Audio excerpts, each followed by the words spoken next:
Ladies and gentlemen, welcome to the Co-optional Podcast for the 31st of March, 2015. Yes, Dodger. You put your hand up. It's like, excuse me, teacher. It's because I was clicking something with a flourish. And with then, a flourish, I see. Okay, yes, and then getting hit into my pop shield now. Oh, great. You have my full attention pose. This show has started the way that it means to go on, with unprofessionalism and production issues. So there we go. Welcome to the Co-optional Podcast. We do occasionally talk about video games, folks, and probably also WrestleMania. That's going to happen. I'm sorry. At least for 5 minutes. You were like, I'm just going right in. I'm gonna hold it in. I'll wait until I'm prompted to go into it. And it was just nope. Guys, WrestleMania. Let's talk about WrestleMania right now. The art of teasing is lost. I don't have that. I'm afraid. Complete lack of foreplay. Just going right in on this one with the WrestleMania, as it should be. Our special guest for today's show is far more professional than we. That we can tell you for a fact. She pretends, but she works for, like, real companies instead of the fake ones that we do. Sorry, Maker. It is... You missed the conversation while you were working. No, I guess I did. It was muted. Julia Hardy, welcome to the show. Hi, how are you doing? Feeling good. It's been a while since I actually got to be on your show, which was fantastic, and now you get to be on ours. So why don't you tell us a little bit about what you do? It's far more important than what we do, so by all means, I don't know about that. wax I don't know lyrical. about that. I don't know. I do a little bit of everything, really. So I'm a video games journalist, but I do presenting as well. So I'll do stuff for Sky News here in the UK. I'll talk about gaming and tech. I do a blog called Misogyny Monday, where I take the most offensive online comments that I have and make fun of them, which is useful and quite cathartic. I imagine it is, absolutely. Yeah, it's pretty funny. I do a little bit of everything. So anything to do with gaming or tech, I'm usually the kind of go-to girl. So what we were doing with you, obviously, John, was we were doing a documentary for Radio 1 over here called Rockstar Gamers, which was looking at some of the top YouTubers and obviously professional gamers who make lots of money playing video games for a living. Amount. Let's just put it that way. Reasonable. Well, come on. It's okay. Like for games journalist standards, they are basically trumping. Well, that doesn't take much, unfortunately. Yeah, I mean, like £10 would pretty much be like 20 bucks. 10 quid for this article. There you go. Yeah, pretty much. A little bit of that going on over here. But yeah, so a little bit of everything, really. Yeah. Usual freelancer. I basically just go where people leave piles of money. Yeah. Good way to go. I have yet to find those. I need to she takes them all. Says the face of because Target. Julia always gets there first. Too slow, yeah. It's about speed and agility, not skill. Says the person that was dancing around in front of the Alamo with a laptop playing Mount Your Friends for money. Come on. Yeah. You got to do that. I tried to walk away in a Mosey style, and everybody said it just looked like I needed to poop really bad. I was like, isn't that what a Mosey is? I assume that a Mosey's like the wide leg walk, right? Exactly. It's supposed to be like you've been on the horse for too long, right? And then you're like, you're moseying. But it's the same as if you crapped your pants. Like you're walking and you don't want to smear it, right? Yeah, you don't want the poop to like get anywhere it's not supposed to be. So that's the walk. It's taken a turn quite quickly. This conversation took a very interesting turn, and it's all Dodger's fault. Welcome to the show. Come on. Hi. Hello, I'm Dodger. I'm delighted to be Grandma here. Dodger this week, by the looks of it. Grandma Dodger. I was like, earlier today, somebody came to me and they were like, oh my gosh, you have the same hair as Hillary Duff. And I was like, I didn't know. So does that mean that I did it first? Did Hillary do it first? Take the credit. Take it all up. Yeah, it was me. I did it. There are worse comparisons. I inspired all of it. Yeah. But yeah, in this light, it just looks, I look like a Grammy, which is fine because I also have my yarn right next to me. Why do you just randomly have yarn next to you? Yeah, but see, we were joking about this, and then there was just yarn there. Just yarn immediately. Like, we were it's because I was making this blanket. Of course you were. And before the gray hair, guys. Right, okay. I was making. Is that what caused the gray hair? Yeah, maybe. And then suddenly my hair became gray. I don't know. They might be linked. Maybe not. But either way, apparently it's all the rage, all the fashion. So... Maybe it is. I mean, wouldn't that be like a great revelation if actually knitting just made your hair grey? Not that you just happened to be old when you got into fantastic. It. Scandal. Yeah. Scandal. Scandal. Well, it's been covered up by Big Yarn, so we have no idea. Big Yarn is trying to take it down. They've got at least half the senators in their pocket. It's just disgusting. Jesse, you're not in a kitchen anymore in Britain. I'm not. Welcome. I got back to this brand new microphone just to let you know, I ain't going to say shit this podcast. I'm just going to sit here and read a book and let you guys talk because you're far more entertaining to me than I could ever be to you. So you just talk about your old women hair and your poop walks, and I'll sit here and not do shit because for once, I'm not going to say the offensive thing. It's going to be you. And the internet won't yell at me. No one's going to yell at me today. I got back just in time to not be yelled at. Should we talk about bang boxes again then? Oh, yeah. Look, let's guys, do that. Bang boxes. This is what we need. Monthly dildo boxes. Somebody needs to get on it. Oh, I was going to say that isn't already a thing. It must be a thing, right? I have to ask, why would you need like that many? Really? I don't know, different colors, shapes, maybe some glow in the dark, maybe some are for Sunday best, maybe you're just regular ones, maybe ones look like animals. I don't know. I mean, I'm speaking from zero personal experience. Right, yeah, of course, obviously. Yeah. Like literally none. So maybe there's ones that are so beautiful you put them on your mantelpiece. I don't know. It could be something possible. People do. You could have a collection, absolutely. Right? I mean, if you were gonna sign up for the bang box, then yeah, you would definitely have a dildo collection. The art of the dildo, and it is an artistry. That would be they're in glass cases. My desires are unconventional, so show me. You just walk into the room, it's just dongs everywhere. It's like, okay, everywhere. you were being quite serious. I mean, all right. is this that unconventional though? I feel like you built this up. Someone suggested schlong crate as a great term for it. The schlong crate. That's. Maybe there should be one that's shaped like a trident. Just throwing ideas out here. Trident. Like a trident. I don't think that fits anywhere, Julia. I feel like. Well, I mean, Marvel has been slacking off a bit lately, so I suppose it would be DC. You know, Aquaman branded dildos. The Trident, perfect. He was kind of sexy, so you know. It's funny because Aquaman. Yes. He's pretty wet. Hey, they. He comes moistened. My God, I hate all it's of you. Jesse, God damn it. Oh my, this has started off in a very interesting fashion. It's a good job I've got this channel R-rated, because I'd be in big trouble now. Twitch is like, you're supposed to be talking about video games, we're gonna cut your stream off. Like, all right, okay, we got it. No, because she said, oh no. You said Trident. You didn't say Triforce. I was imagining a Triforce dildo. How the fuck would that work? That's why I was like, that won't go anywhere. That doesn't make any sense. No, but it doesn't. That's all. Like, we did talk about a game dildo, but we didn't. No. Now we are. You can't shut us down now, Twitch. Now we're talking about game dildos. Saints Row 4. Something like that. Yeah, okay. You know, for obviously like Saints Row 3, they had the dildo, but they sent them all out to like all the big kind of journo outlets here in the UK, and I have never seen such inappropriate photographs on Facebook. Oh, absolutely. For like a week, it was disgusting. Oh yes, as long as we don't get back to talking about the juicy penis controller once again. Then that's fun. The juicy penis controller. Yep. Oh man, thank you, Japan. That's my favorite thing. Can I tell you about the juicy? No. It is. We've already made this joke. You know this. Yeah, this is is new jokes? retreading the same ground. I don't know. I didn't think I was joking. I was waiting for it to come to America. I don't know. Zero jokes. I have a feeling that won't happen. Total interest in a controller that you control with your wang. Sign me up. It's interesting. I've been reading a lot of articles about. I want to know where this is going. Hang on. Yes. You've been doing what exactly? About wiener control? I've been reading a lot of articles about VR porn and what that's like. Apparently, it's the creepiest shit in the world. I imagine it would be. Well, because there are machines in Japan that they basically. Oh wait, how far can we go on this podcast? We can go as far as you like. We can go anywhere. And they basically, like kind of masturbate you off, right? Pretty for, like, much, doing, yeah. So that. No, would be where are these machines at? Hold give you a the good phone. tug. Whoa, you've been wasting your life.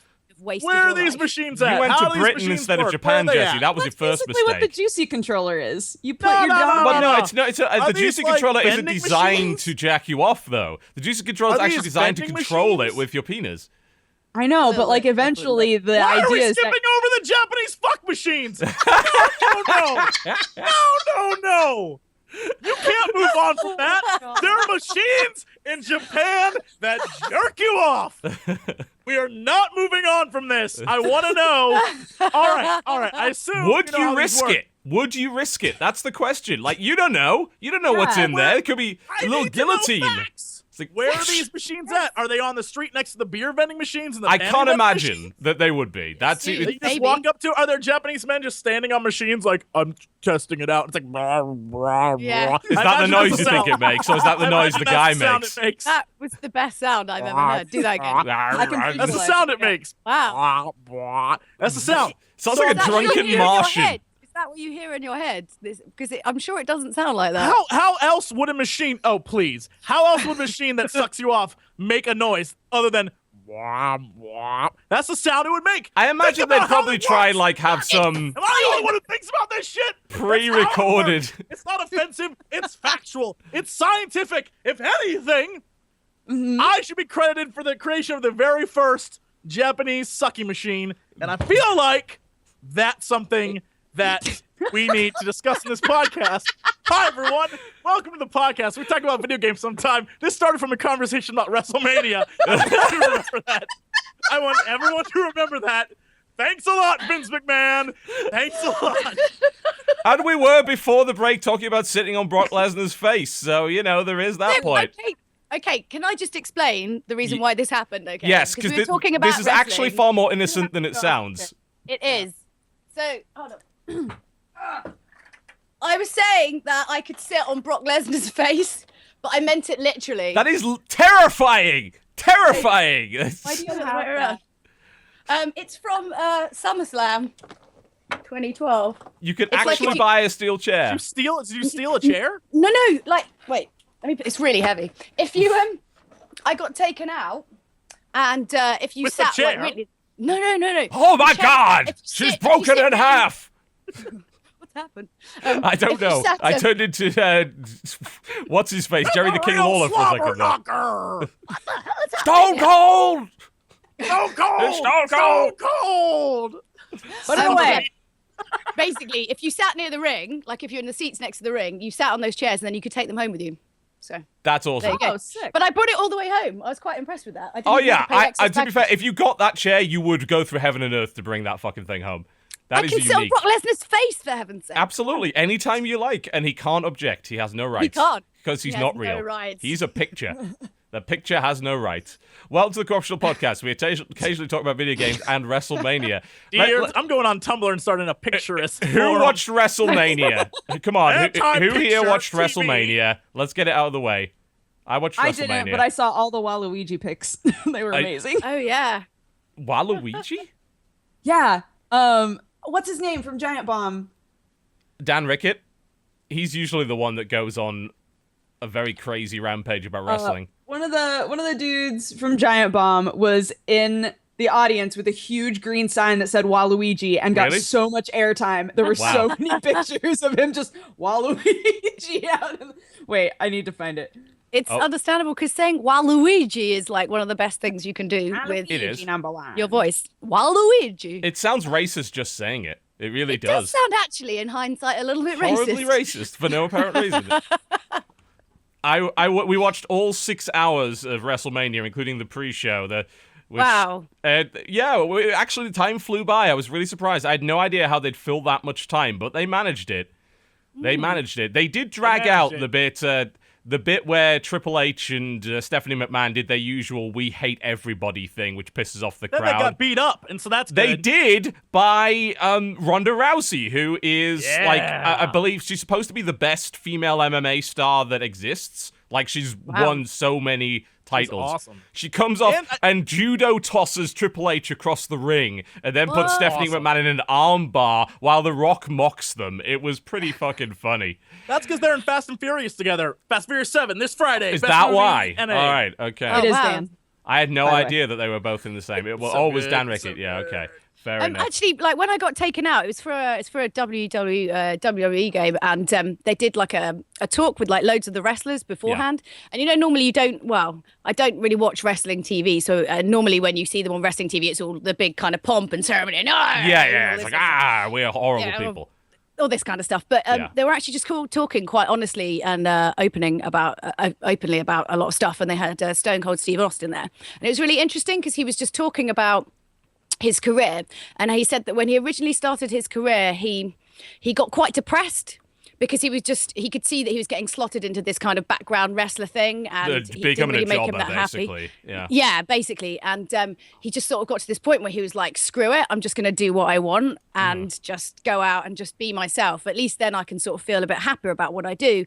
And that was sort of the moment where his career sort of changed and turned, and everyone kind of got on side with him. And it's funny because you think about other kind of sportsmen and stuff like that, where you train and you get better, but there is this certain degree of like galactic council who kind of make decisions on your behalf. Then it's, you know, if you've got to go to the gym and spend all your time like training and stuff, it's not just about getting better, it's about getting better, but you know, it's not necessarily relational to how well you do, and that must be a real head fuck. That is really weird, isn't it? It's the notion that you train for so long, and then someone hands you the script that says you're going to lose this match. Like, it's got to be depressing to be a jobber, to just be the guy that like, they even cut off their ring intros half the time. You know, if they don't show the ring intro for a wrestler, that guy's about to lose horribly. He's the red shirt. Yeah, he is the red shirt. He's the jobber. He's the guy who's going to get absolutely destroyed. It's like, oh, I have no idea who that is. Here's this famous wrestler that's about to completely destroy him. But WrestleMania was surprisingly good. Like, the last few months of Raw have been really boring, unfortunately. And they did some really cool stuff at WrestleMania. They had, obviously, Sting versus Triple H was a weird thing to watch. Poor Sting, like, he's so old.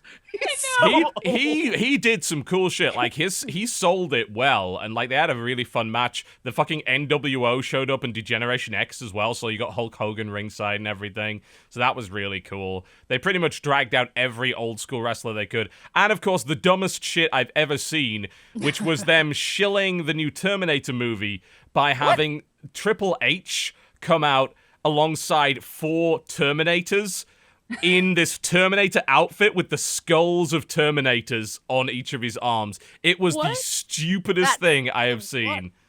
Like, what, did it just pay for the whole thing or something? Like, I assume it did. Yeah. Right? Like, it at least paid for the tank that Rusev rode in on. The Soviet-era tank that they brought out into the middle of the ring. That was interesting.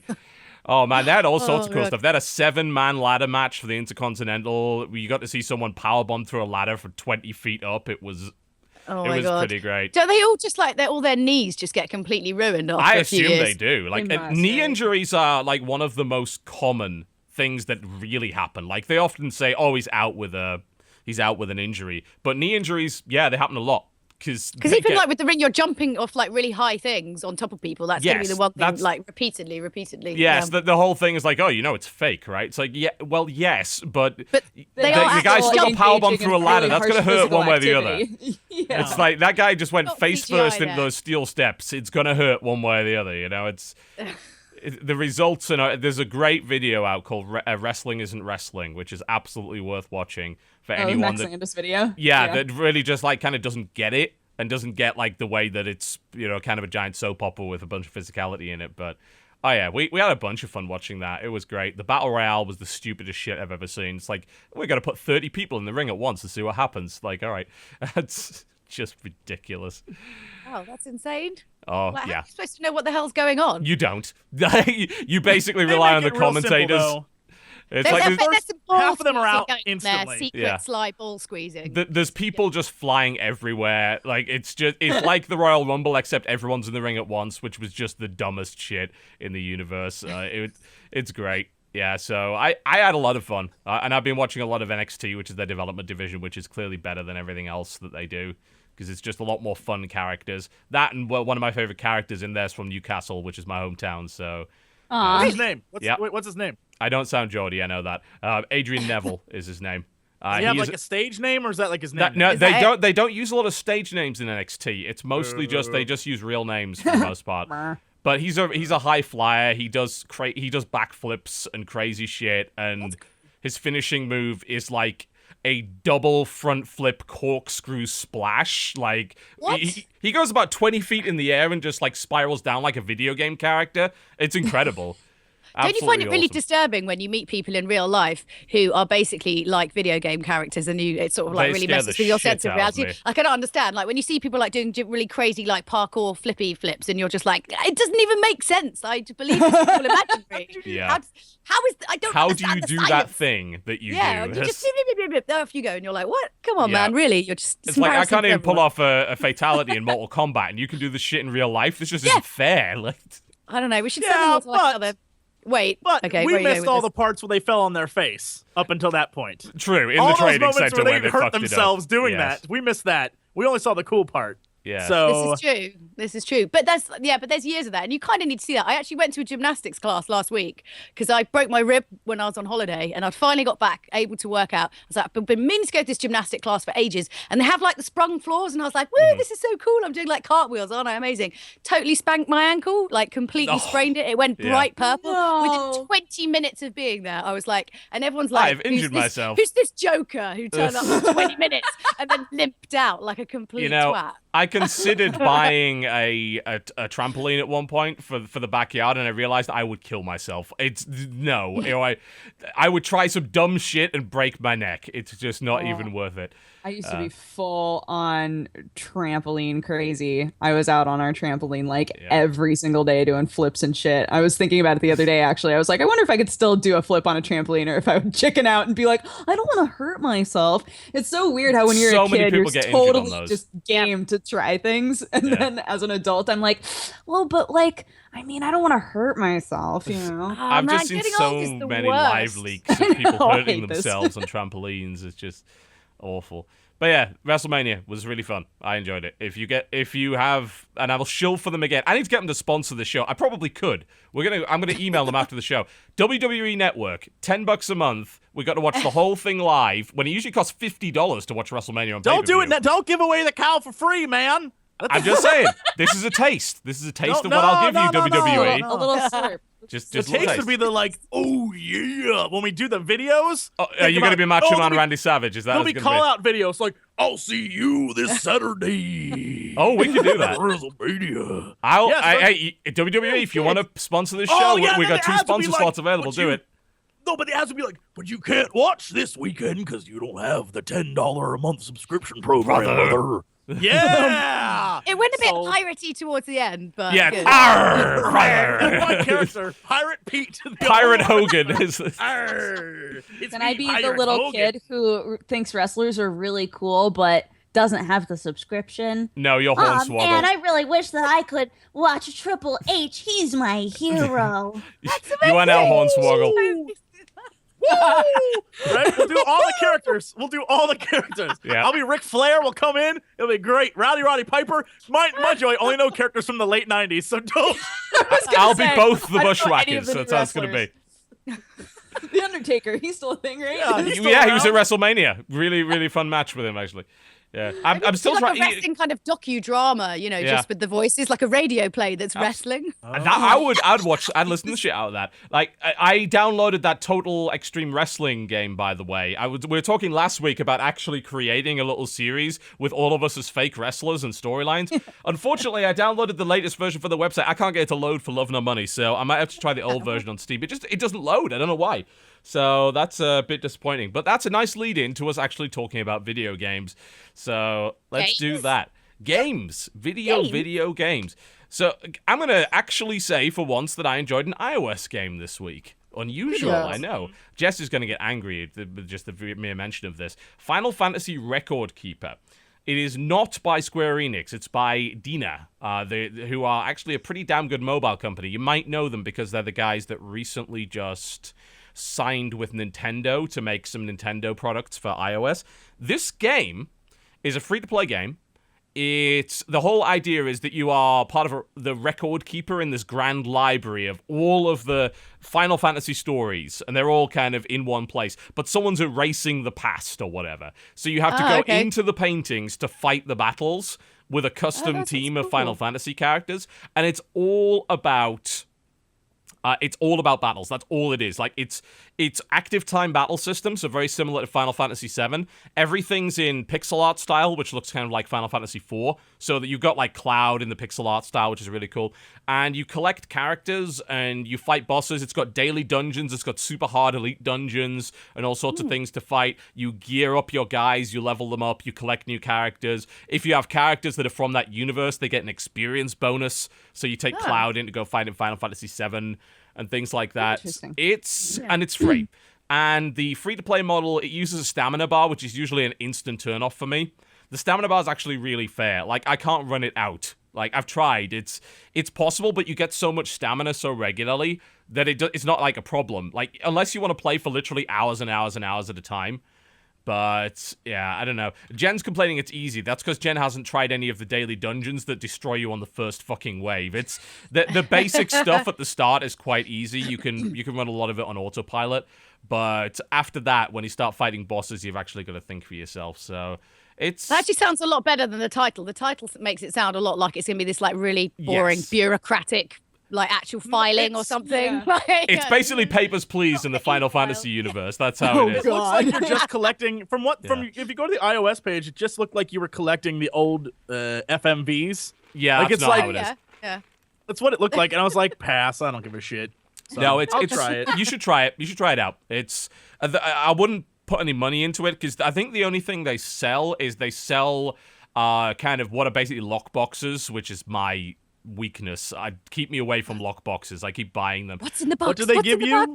They give you items, and like the current promotions, like you can get the Buster Sword, which is super powerful and all that stuff.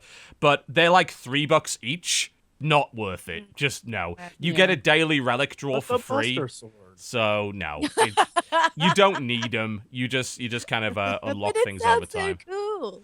Yeah, but it's free. It's worth a shot, right? You know, it's on iOS. It's not bad. It's called Final Fantasy Record Keeper, and it's actually pretty fun, at least in my honest opinion.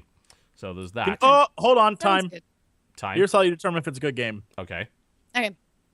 Can you suplex a motherfucking train in that game? I hope so. I hope the train suplex battle is in there. Because if not... If Sabin and a train do not exist in that game, and you cannot combine them to form a train suplex, that is the shittiest game. That is the most legendary battle in all Final Fantasy. That better be in there. I haven't found it yet, but if it's not in there, I will be very disappointed. Is that battle in theater rhythm? Because... No. They didn't put suplex the train in there. It's like they refuse to acknowledge the fact that a man suplexed a train in one of their games. And I will not let it This stand. is not that canon. Is it's like, moment. nope, it is canon as fuck, and you are going to deal with that. Super canon. Get out of life. Absolutely. No doubt. Julia, what have you been playing this week? Oh, well, actually, to tell you the truth, I've been playing some Call of Duty because I feel like I should. I host a lot of esports events in the UK, so I feel like I need to kind of stay on my Call of Duty thing. But actually, in terms of, I do like a series on YouTube called I'll Play Any Crap, where I find the worst games that I can Well, find. that's straightforward, isn't it? Yeah, I need to actually. Yeah. Yeah. Like, seriously. That's a good XBLA brand name. Is an inexhaustible supply of some of the shit. Oh my God, yeah. So I've been kind of running through some of them. What was the one I played like really recently? Like the first one I ever did was called No Luca No, which is basically about a guy trying to eat his cereal and his cat keeps trying to eat it. And this actually makes it sound a lot better than it is because it's just like a single background. You know the background picture ones that then it has like a cat that like comes in, but the cat doesn't move. It's just like a static picture. And then the guy's like, "No, Luca." And then the cat comes back. He's like, "No, Luca." And that's literally it. That's the first one I did. Oh, wow. Like, You've played about half of the silver dollar games that exist. Yeah, you played Try Not to Fart. That's actually quite fun. To be Really? honest. It's like Twister, but with your controller, it's impossible not to fart. Okay. Tokyo Hosto was amazing. I actually played that all the way through. That's probably one of the only ones that I played all the way through. Okay. Because, What's that all about? Okay, you're basically a male host in Tokyo, and your idea is to become the best male host in Tokyo. How has Dodger not played this yet? This is see, a here's dodgy the thing. game. The guy who does the voice is obviously trying to be Zach Brannigan from Futurama. He's Okay. like, hey, or like his boss is like, hey, what's your name? My name is Homo Trish, and you're like, it's just really weird and just really odd. But yeah, Time out. His Yeah. name is Homo Trace. well, his name's Homo, or like your name's Jason Trash, and it's like, why is he called Trash? It doesn't make any sense. First off, that is an amazing name. That is Wow, they misspelled amazing infamous. That's It's I'm just- looking at the part 1 on your channel. It's like the infamous with an M. I'm like, you what, mate? But yeah, that was actually quite funny because my whole shtick behind the series is that I never pay for any of the games. I just play through the trial period and Oh. then turn it off. That's a good format. That works. I'm not paying 69p. Have you seen some of the games? They are awful. Absolutely. You can't reward them. Like Wait, if what you was the encourage name their of that behavior, they'll game? do it more. Don't. Tokyo Hosto. It's really good. It's actually really fun.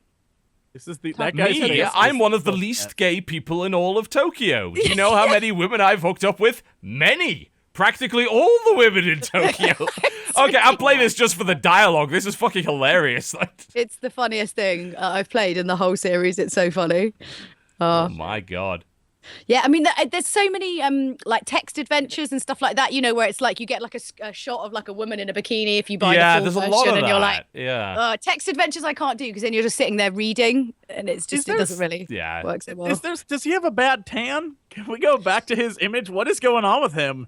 His shading. I'm not His sure. chest, is there something like he must wear gold chains when he tans? Because there's a weird line right down the middle.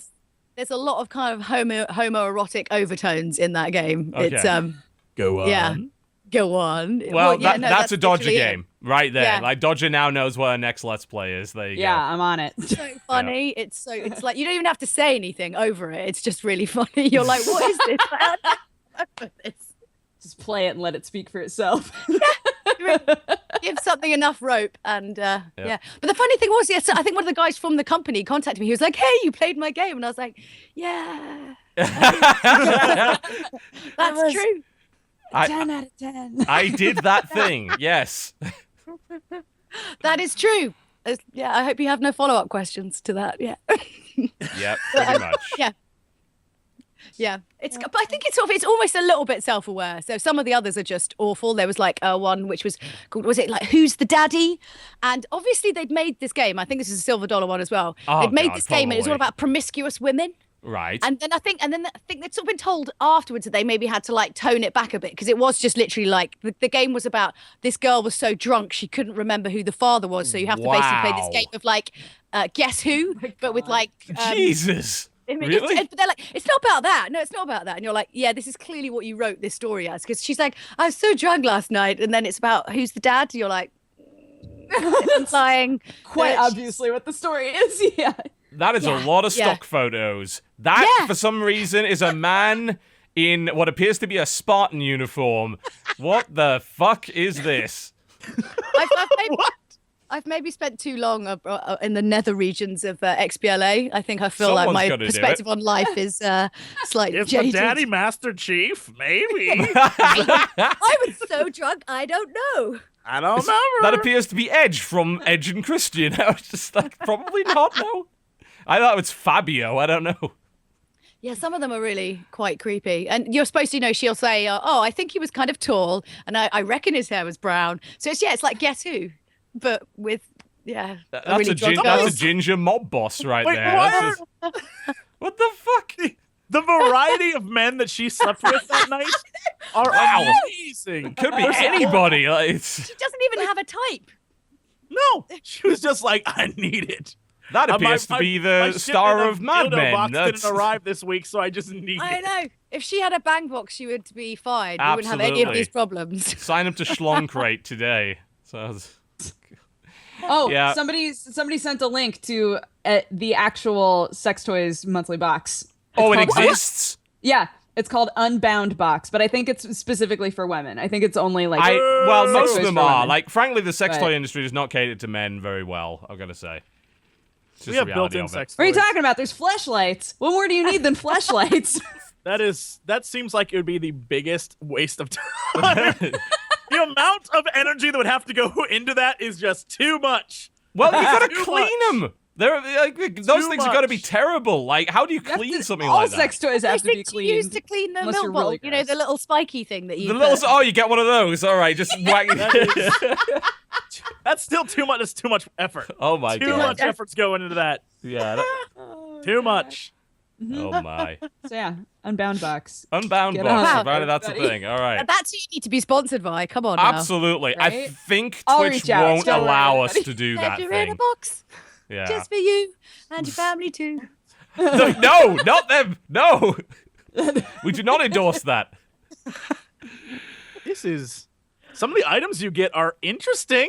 I'll give it Let's hear that. it. I didn't actually look at it. Wait. Okay, There's tell one- us. I'm not showing this shit. No, One but is you can called tell us.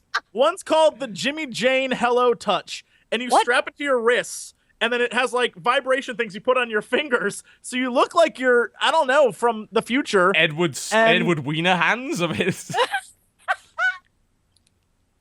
Literally, yeah. And here it goes. It may look like something out of Minority Report, but Hello Touch won't turn your partner into a sexual precog. What the fuck? I'm sold. I am sold. I'm super sold on Oh this my website. God. The writers Also- here get me. There Oh are my two God. boxes. There's the box for couples, Okay. and there's the box for just you, for Right. just like Women, a basically. solo Precog. woman. Yeah. This is how I do it. Orgasm incoming for sure.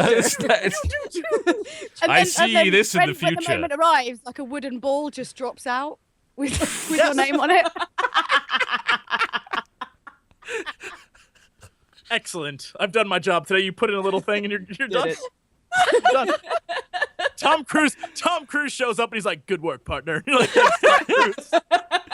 Well, we crashed the website. Congratulations, guys. Oh, good. Yes. No Unbound box for you. Oh my Sexual god. precog. Seriously, oh my god. That is the first and last time you will ever hear someone say those words together.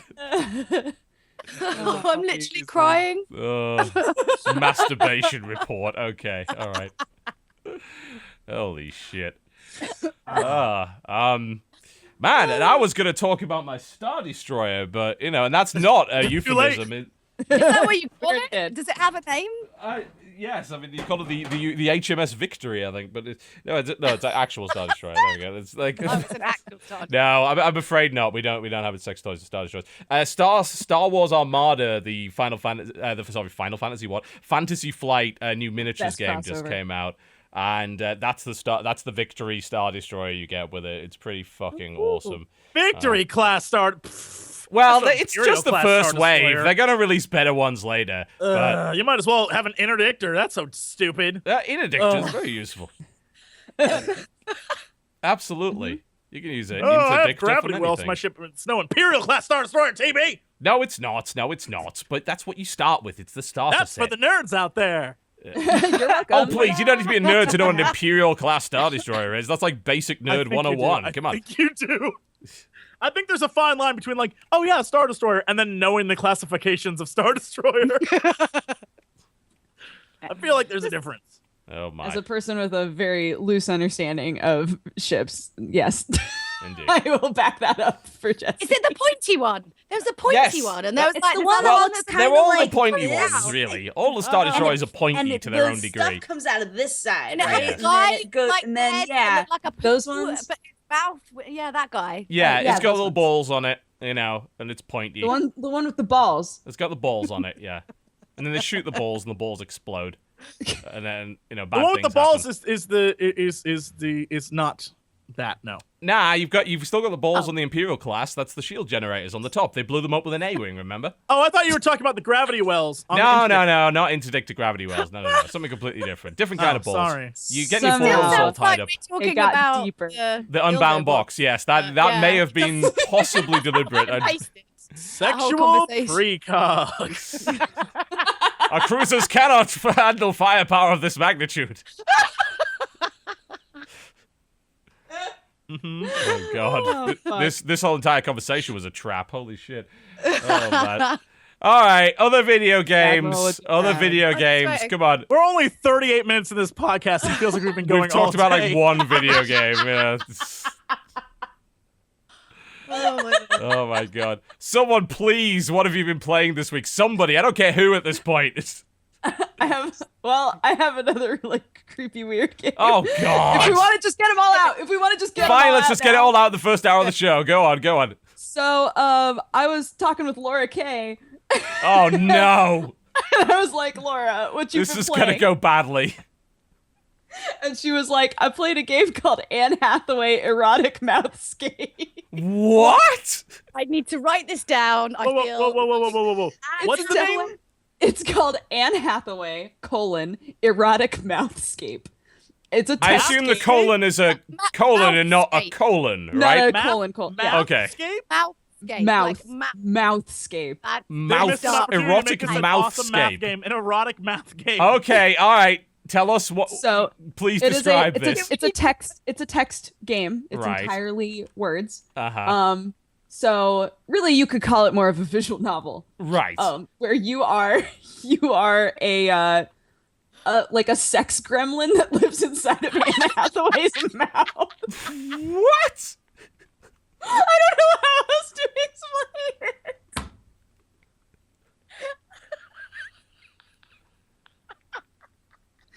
It's so weird. They're like, you're just like, I don't know.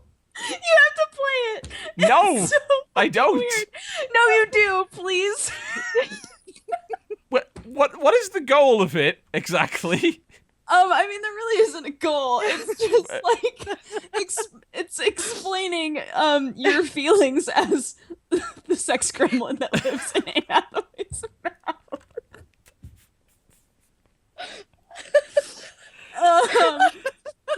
So if that sounds like a thing you want to play.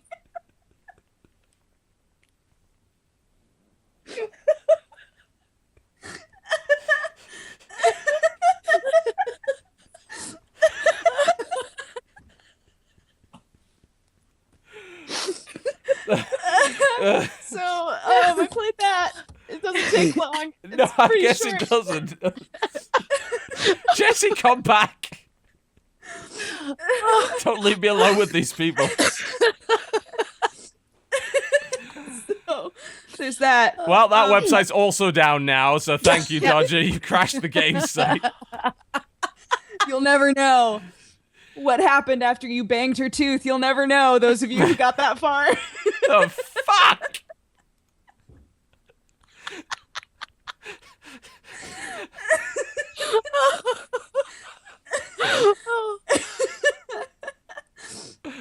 So, yep. I also played some more Final Fantasy 14. All right, okay, fair enough. I'm like pretty close to max level. That's Feeling pretty fast. good about it. Still loving it. How- Well, it's only how did- max level is 50. How long did you start this thing? Like, usually it takes a lot longer than that to get to a max level in an MMO. I started it. How long ago did I start it? 3 weeks ago? 3 weeks ago? Yeah, you started talking about Catboys 3 weeks ago, and then it just never Yes. I think it was like 3 weeks ago that I started, yeah. So I'm getting there. I'm like am I level 44 now? I think I just hit 44. ended. Okay. And max level is 50. Yes, so you're pretty close. But with the expansion it's gonna be 10 more levels, so it'll be max level 60, I When's think. that coming out? In next month? Wait, Heaven's Ward. Heaven's Ward, when do you come out? When do you come out, sweet, sweet child? Oh my gosh, cats. Calm down. I know you fucking love Final Fantasy like I do, but shit. June. June, okay. I lied to everybody. June the 23rd, June. apparently. So says chat. There you go. Yeah. So, but you're still enjoying that game. You don't find it Oh, yeah. grindy. I watched you heal in a dungeon, and I also watched you get kicked into the lava. That was fun. I Yeah. enjoyed that greatly. Fuck you, Titan. Yeah. There's man, Titan does this thing where he just like slaps you off of your floating rock that you're on straight to your death. Yes. And if you're not like, it's not that you have to be out of the way of like the zone. It's like you have to be pretty far away from the zone for it to not affect you at all. Yeah. And yeah, I got You slapped. you got flying into the lava. It's like, congratulations, you've experienced what a dungeon boss does. Yeah. It's like, fuck. I am starting to feel more and more of the pressure of trying to be a healer in a dungeon and like not let everybody down and that Oh kind yeah. of stuff. Oh, it's So, high pressure. Anyone that says it's just about pressing one button, healing is a pain in the ass. it's fun though. I don't know. I still enjoy it. I'm just realizing like and this makes sense, but the higher level that I get, the more things that I need to be keeping track of and like yeah. It's a lot fun, of though. pressure. It's a lot of pressure, yeah. A lot of pressure. MMO raiding and such is a tricky concept for a lot of people. But no, I still don't feel like the game is like, I don't know. In comparison with EverQuest, like original EverQuest, this game does not feel grindy at all. No, well, So that's pretty much every MMO in existence now doesn't feel grindy compared to EverQuest. Yeah, that's why I don't, because EverQuest is the only other MMO that I put a lot of time into. So when Jesse's like, it's really grindy, it's a grindy piece of shit, I don't feel that. You know, so I've known grindy, and it's not this. Exactly. I've known grindy. I've known the grind. You think you understand the grind? I was born in it, molded by it. I was born in the grind. Indeed. Yes. I played Ori and the Blind Forest finally. Ah, yes. How much of that have you played? I got up to the water. I How don't many want hours to is like that? spoil shit That's about definitely it. further than I got. Oh, really? It's like It's a platformer. Like it's Hours in. beautiful. It is beautiful and gorgeous, and like the mechanics are all really solid, and it's also a platformer. That's the problem I have with it. Yeah. I have to force myself to play through platforms because I just don't enjoy the genre, and Ori has not convinced me otherwise. And that's unfortunate because what's the name of it? Guacamelee is quite similar to Ori, obviously without the cuteness, but it was all the wrestling moves and the really awesome combat and the crazy dialogue that kept me going through that. The fact that I was being lectured by a goat on new wrestling moves and things like that. You're That was- like, okay, goat, sure. Yeah, Whatever you say. absolutely. I'm fighting the armies of the dead, and the goat is helping me. Did you ever play what's it called? Is it like Lucky's Tale on Oculus Rift? I was have like not had kind a of- chance to. Okay, so it's like he looks like Tails, obviously from Sonic Right. the Hedgehog, and I'm not a big fan of platformers as well. I get really bored really quickly. But actually, I played through that, and it was really because obviously it's 3-dimensional, but it's still a platformer, and Yeah. it was really fascinating because you obviously had virtual reality making like I was like, what is over that bit over there? I actually want to wanna get up explore. to that point to go and have a look around, and it was really interesting. I thought, you know what, actually, I would probably play through that whole game, and I was quite surprised because I'm quite anti it most of the time. But yeah, maybe we should try that. Yeah, platformers, I get so many of them in the email. Like, I get about 10 platformers a week from various indie devs. I'm like, oh, I wish I enjoyed this genre because I'm Yeah. probably not going to cover it. I still need to cover Ori. I feel bad for not covering it because it is gorgeous. It's it's such a beautiful game. beautiful game, absolutely phenomenal looker. There's no doubt about that. I love the dynamic backgrounds, the amount of detail, the amount of animation and momentum and motion they put into the backgrounds is very unusual, even in these kind of 2.5D, 3D rendered platformers. It's gorgeous. Everybody told me because I played it on stream, and everybody was like, "Oh man, you're gonna cry," and I was like, psychology here would dictate that maybe I won't cry because I'll be prepared to cry, and typically like Yeah. crying is something that has to sneak up on you Yes, and you it don't does, have to yeah, be yeah. super aware of it, you know. Yeah. Totally cried at the beginning of that game on stream, and I was like, oh no. I mean, I got a bit of the kind of the misty eye about it, but simultaneously, I felt like that opening was very, very contrived because it literally made no sense. So it's like, okay, he's dead now. All right, why? Why did that suddenly happen? He's clearly got plenty of body fat. He'll be fine. You know what happened here? I wonder if there's if it tells you later why exactly, because it seems very, very obscure as to why things went the way that they did. Spoiler, by the way. Yeah. Yeah.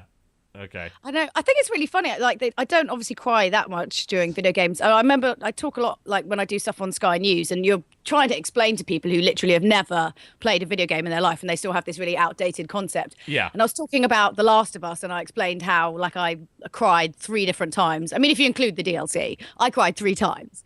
And the woman on Sky was just like, "But it's a game," and you're like, "You cry at a film when it actually is more engaging than a film." But they just actually couldn't comprehend the notion No. that you could be emotionally engaged by a game because it's just silly, right? It's just idiots. Yeah, because the only thing It's they something think kids about, do. they think about Call Yeah. of Duty, Space Invaders, and Candy Crush. That's maybe the main problem with it. And yeah, there's so much more than that. And yeah, games are still trying to figure out exactly how to properly emotionally engage people. It's not the same as a film. You are engaged in a different way, and you have to do things differently. That's why, like, the most kind of prominent, powerful moment I've ever had in a game was in that bit in Brothers: Tale of Two Sons. Yeah. That bit, which anyone who's played knows exactly which bit I'm talking I about. cried at the end of Valiant Hearts. Me That's too. fair.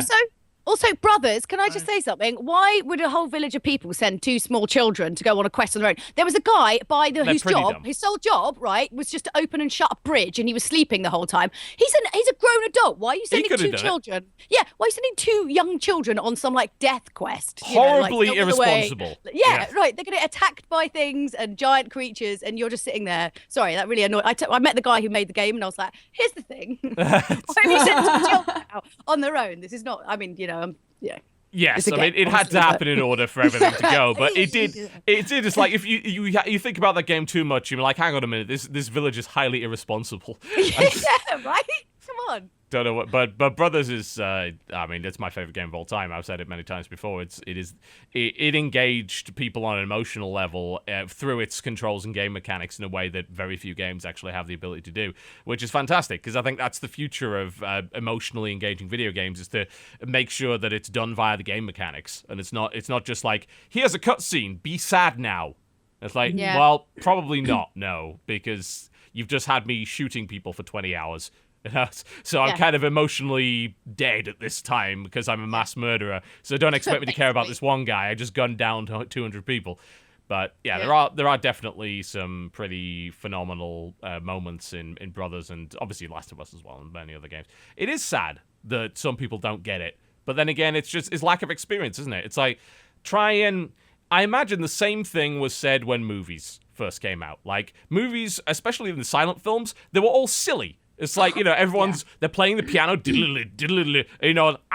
craziness. That's video games. At least it was, 10, 20 years ago. And everyone at that point said, oh, well, it'll never be as engaging as a play. It'll never be as engaging as a book. It's the same. Every medium has the ability to evoke emotion. It's got to learn how within its own confines and restrictions. And a lot of games do it via cutscenes, and I feel it's ineffective. And then the few ones that I really think are good are the ones that let you experience it through the game mechanics.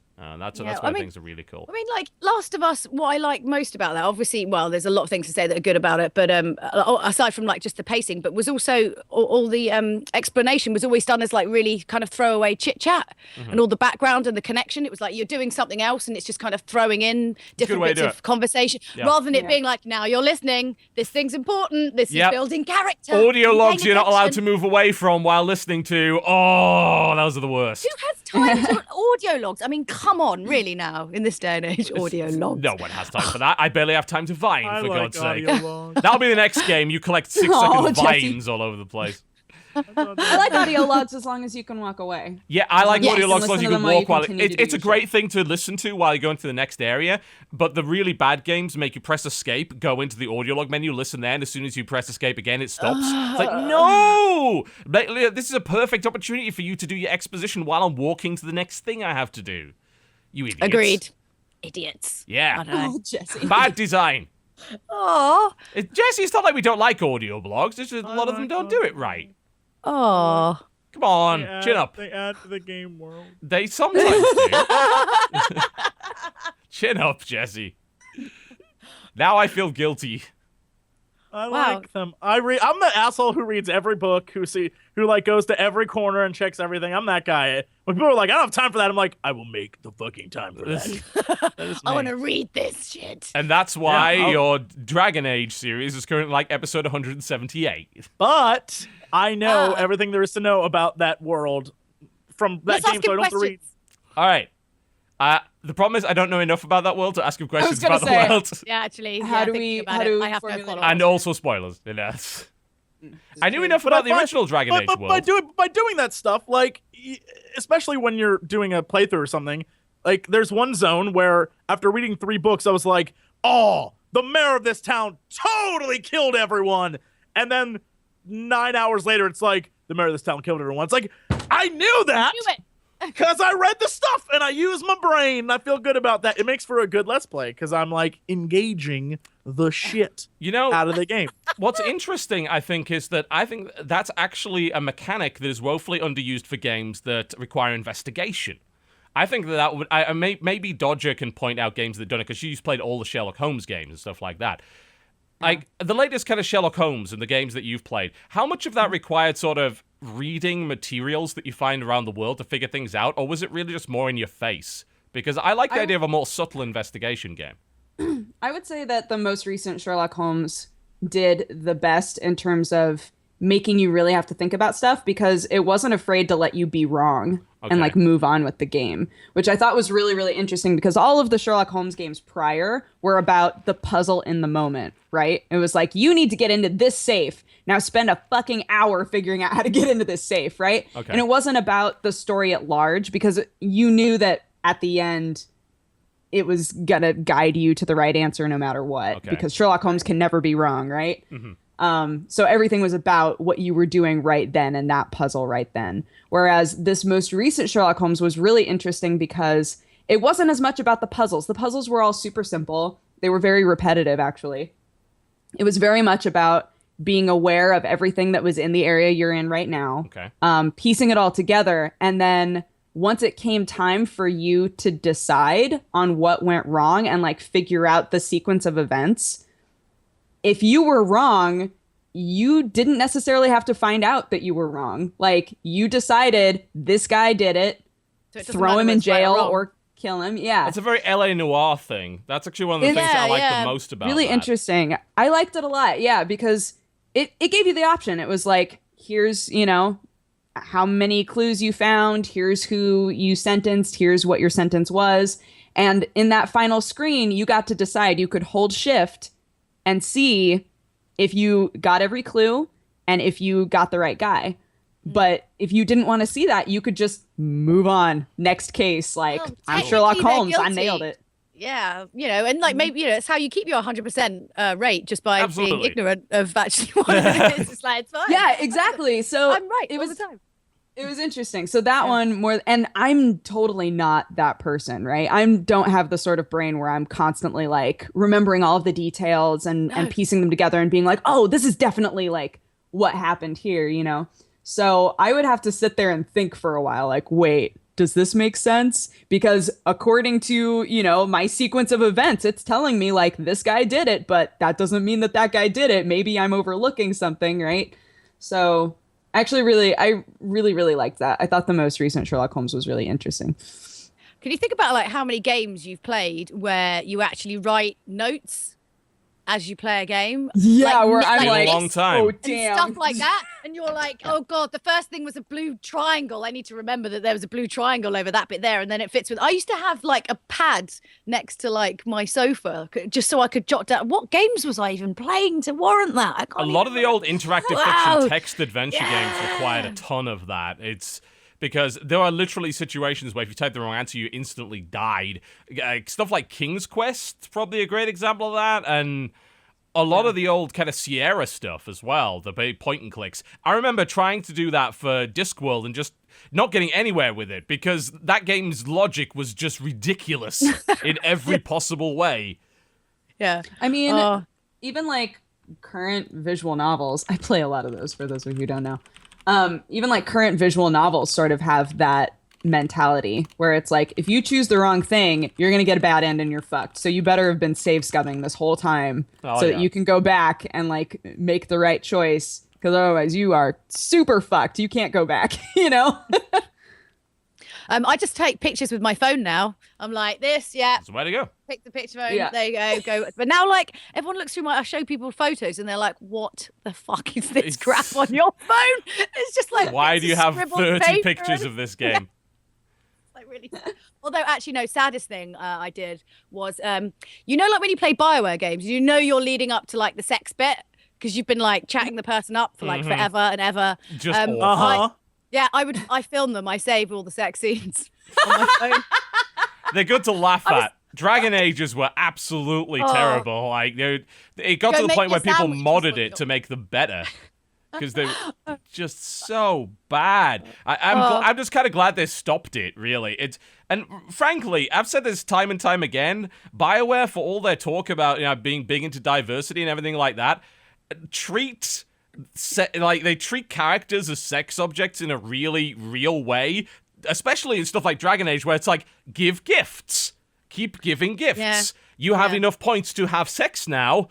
It's like that's how women work. Has no one told you this? No. You have to at least get us 12. I've been saying that for years. I know this about women. Every gift is 1 point. Like with men, you can a big gift is really awesome. Once you find out what they like, once you find out what they like, that's worth more points. You can give them anything. Not necessarily. Everything's always worth 1 point. It's about regularity. Like it is like they're not the same. Like if the missus suddenly bought me a car. Fucking amazing birthday gift 2 years ago, and that's still. I'm just like, man, you did good. That gift. That's because he's dumb. I am wrong on many occasions. He's an idiot. He got you a good gift the first birthday. Now you're fucked because he's never going to be able to live up to that again. That's agreed, true, TB. Thank you. Yeah. He went. I'm 2 years in, and I'm still riding high on that. Oh, there you go, man. Like.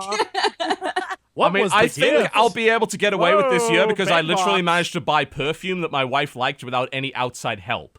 So that's I can't even do that for myself. That's a 1,000 there. Like, so I'm hoping that sticks. And I got the right, I got the right colored flowers and everything for the birthday. So, and I did well. I got jewelry as well, which worked. So I'll be good for at least 3 months. Those rainbow flowers were fucking awesome. Oh, the rainbow roses! Holy shit! Yeah, they looked absolutely gorgeous. I was very worried that they'd come and they'd suck, but actually, like, they arrived that day. It's like, those look incredible. Those are really cool. Nailed it. Yeah. Yes, Jesse. I'm gonna run right out of luck very, very soon. The next thing's anniversary, and I'm gonna screw it up horribly. I can guarantee it. As long as you keep the balance, though, like one good, one terrible. One good, one terrible. Yeah, terrible anniversary, great birthday. Christmas was okay. There you go. Yeah, that's right. Let's take a break, and then we'll come back. I think there'll be some Pillars of Eternity talk. Definitely, I think that's going to be a game that Jesse needs to play. Considering he likes going around reading everything, that game is a lot of that. So there you go. You are watching the Co-Optional Podcast. We will be back after the break. Don't go anywhere. Ladies and gentlemen, welcome back to the Co-Optional Podcast. The sounds of the Guile theme, and before that, of course, Cammy's theme. Both really, really great. Guile does go with everything, doesn't it? In every possible scenario. Always. I can think of nothing that it doesn't work with. So, Pillars of Eternity. We could talk a little bit about that. How many of you have actually had a chance to play it? Is it just me? Oh, not yet, no. Fantastic. Dodger, played it. How much have you played it? I played it up to, I got into the town with the tree. Yes, the tree.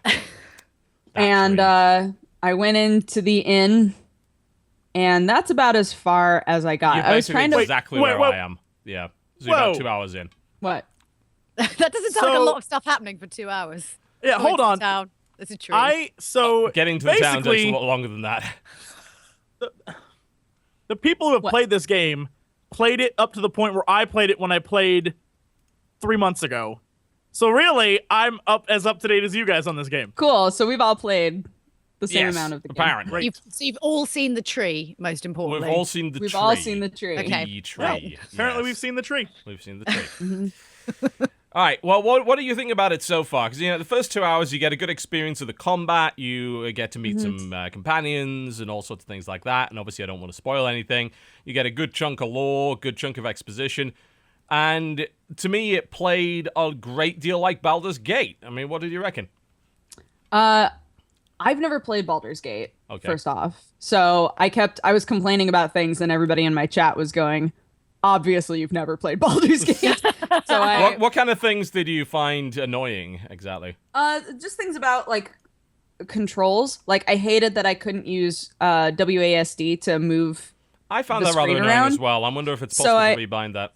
It is. I did it like immediately. I was like, I can't do this because it was basically forcing you to either use the arrows. So I would be doing this or to like drag your cursor to the side and push it the that push way. scroll, Like I'm pretty annoying. in an RTS, which I don't want to be in. Yeah. So I rebound the keys, and then it played fine. I like it. I thought it was interesting. The second that I started realizing that things were probably very different depending on what I chose to do in certain situations, I think was when I started to be really intrigued, because there are big consequences to choices you make right from the beginning. Mm-hmm. Oh, wow. And I liked that a lot. I like the combat. It's pretty simple. It's honestly, very simple combat. Did you pause a lot in the combat? I didn't really have to at the beginning. I was more freaked out right from the start, since it was like there's a pause mechanic like in FTL or any other game like that where you can just pause in the middle of combat. And I was like, oh man, I'm probably going to have to pause a lot then, because I assume if there's a pause mechanic in there that combat is fairly difficult. But up to the point that I got to, combat was not difficult enough where I needed to. There was one point where my chick is a barbarian. Spoiler! By the That way, would be why you didn't have to pause. I played a mage. I had to pause a lot because you get killed quick. Spoiler, everybody, and I don't know why I believed you. I don't know why I believed you, sons of bitches. Everybody was like, yeah, if you roll up a dwarf female, you totally get a beard. And I was like, are you sure I get a beard? And they were like, you get a beard, dog. Don't worry about it. You don't get a beard as a dwarf female. So big decrease of points for this game, because that's all I wanted in the world. Just wanted a beard. I just wanted my Wanted a hot beard. lady beard. Like, what the fuck? But I guess it would have been very different as a spellcaster. As a barbarian, When you're I also did not playing on have to easy? pause really. Yeah, because I Well, didn't know that what probably to has expect quite a from bit this to game. do with it then. Yeah. I got So- wrecked by a bear in a cave in 2 hits. Literally just destroyed completely. It's that wow. difficult. I was just playing on normal as well. God knows what it would be like on higher than that. Well, But- when I got into the town with the tree, I went into like a little cave that's in the town, and there's a dude who's laying down there who's like, Oh, yeah. Yeah, I went in There's- there, and then it's like, nope, I'm gonna not go in Yep. there right now. That same seems like here. a bad I went idea. in and I was like, yeah, don't worry, buddy. I can find the remains of some dudes. I got this. And the second I Yeah. was fighting something, I was like, never mind. Forget I'm it. gonna run Leave immediately. I'm terrified. Not happening. Yep. I like the fact that game is totally fine with throwing you into situations you can't fucking beat. Like, it's okay. It's like, you know, you're low level. You probably shouldn't be wandering into random fucking caves with giant fucking bears in them. You know, that's a terrible idea. You should be waiting to get a bunch of parties and stuff like that together. But yeah. It's interesting. I feel like depending on who you are and the sort of games that you like, you either really appreciate having zones that are specifically, this entire zone is for you and what you expect from your level, or you really appreciate that that's not always the case, because that's way more realistic. And I don't have any problem at all with being in the very first town you go to and having shit be able to kill you, because that's way more realistic. You're like a little babby adventurer who's It dealing gives with a something to lot of strive shit. for, you know, I find like, particularly with whenever Bethesda does scaling leveling, they've kind of sorted things out a little bit recently, but particularly Oblivion, where it's like, you're high level, you go out of a town, there's instantly a fucking minotaur there just waiting for you because it's scaled. And it's like, you don't feel any progression because they just ramp up the enemies to the same power as you. So no matter what you're doing, you might as well not progress at all because it's actually working against you, which I find to be ridiculous.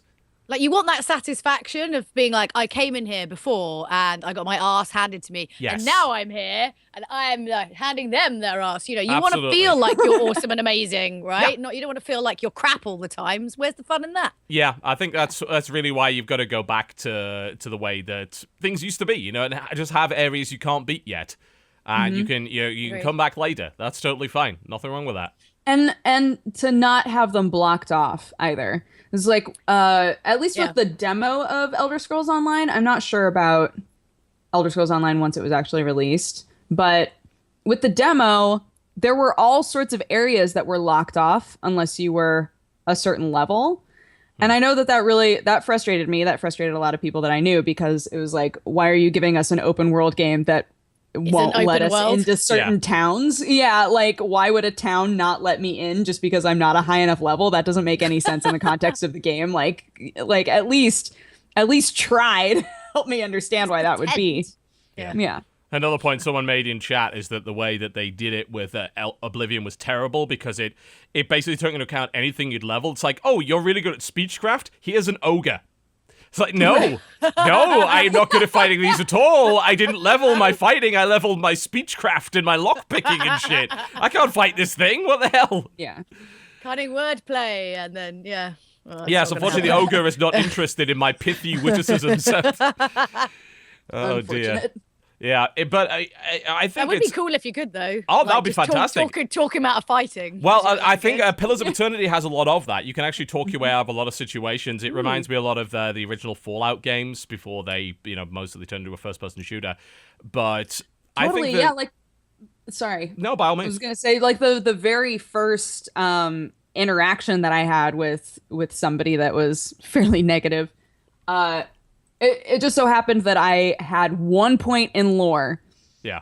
And so that very first conversation, it had like all of these options for conversation. And then it was like, or you can use your lore and say this. And I was like, ooh. In-depth as hell, because I noticed a conversation which had not one but two options depending on your level of intelligence. Like, there was one that's like, oh, your intelligence 13. And then there was one that's like intelligence 15. I've never seen a game go that far. Like, it's always been like either you go past, there's one mark where it's like, oh, you're past like 10 in this stat, you're good. I've never seen them do multiple stages of that. There's all sorts. Like, I got into a conversation with someone, I was able to make comments based solely on the background choice that I'd made of nobility. And I was, it's like, wow, there's a lot here, in terms of the conversation system. It's That's really cool. Interesting. Yeah, it's one of the strengths of the game, definitely. Obviously, I haven't played too much of it. I mean, that game can apparently take up to 200 hours if you do absolutely everything. Yeah, I was so much reading. It's like... There's a lot of reading. It's very in-depth, like TV's saying, and that also means, like, the lore is real thick. Everybody has a lot of stuff to say to you. When you go into the inn at that very first town with the tree...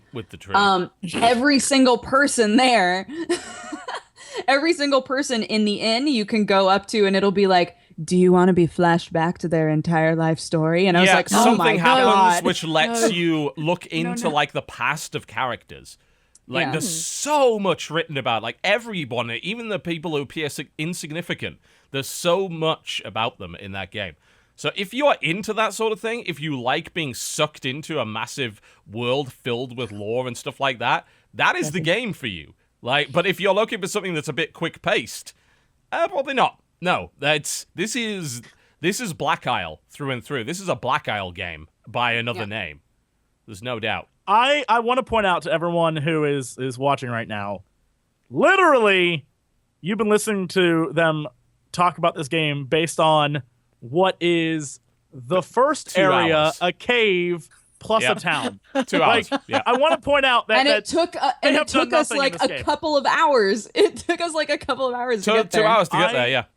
I can't, I had fun, but I wouldn't even presume to say whether I like this game or not. I don't have an opinion on it either way yet. Any of it, I probably never will. Like, I don't think I've got the time to play this game. I really don't. It was kind of like Wasteland for me. Like, I soldiered through a lot of Wasteland, but I didn't have the time to beat it because it's so fucking long. But we have an idea of the mechanics. We understand how the game works. We can comment on that. I don't know.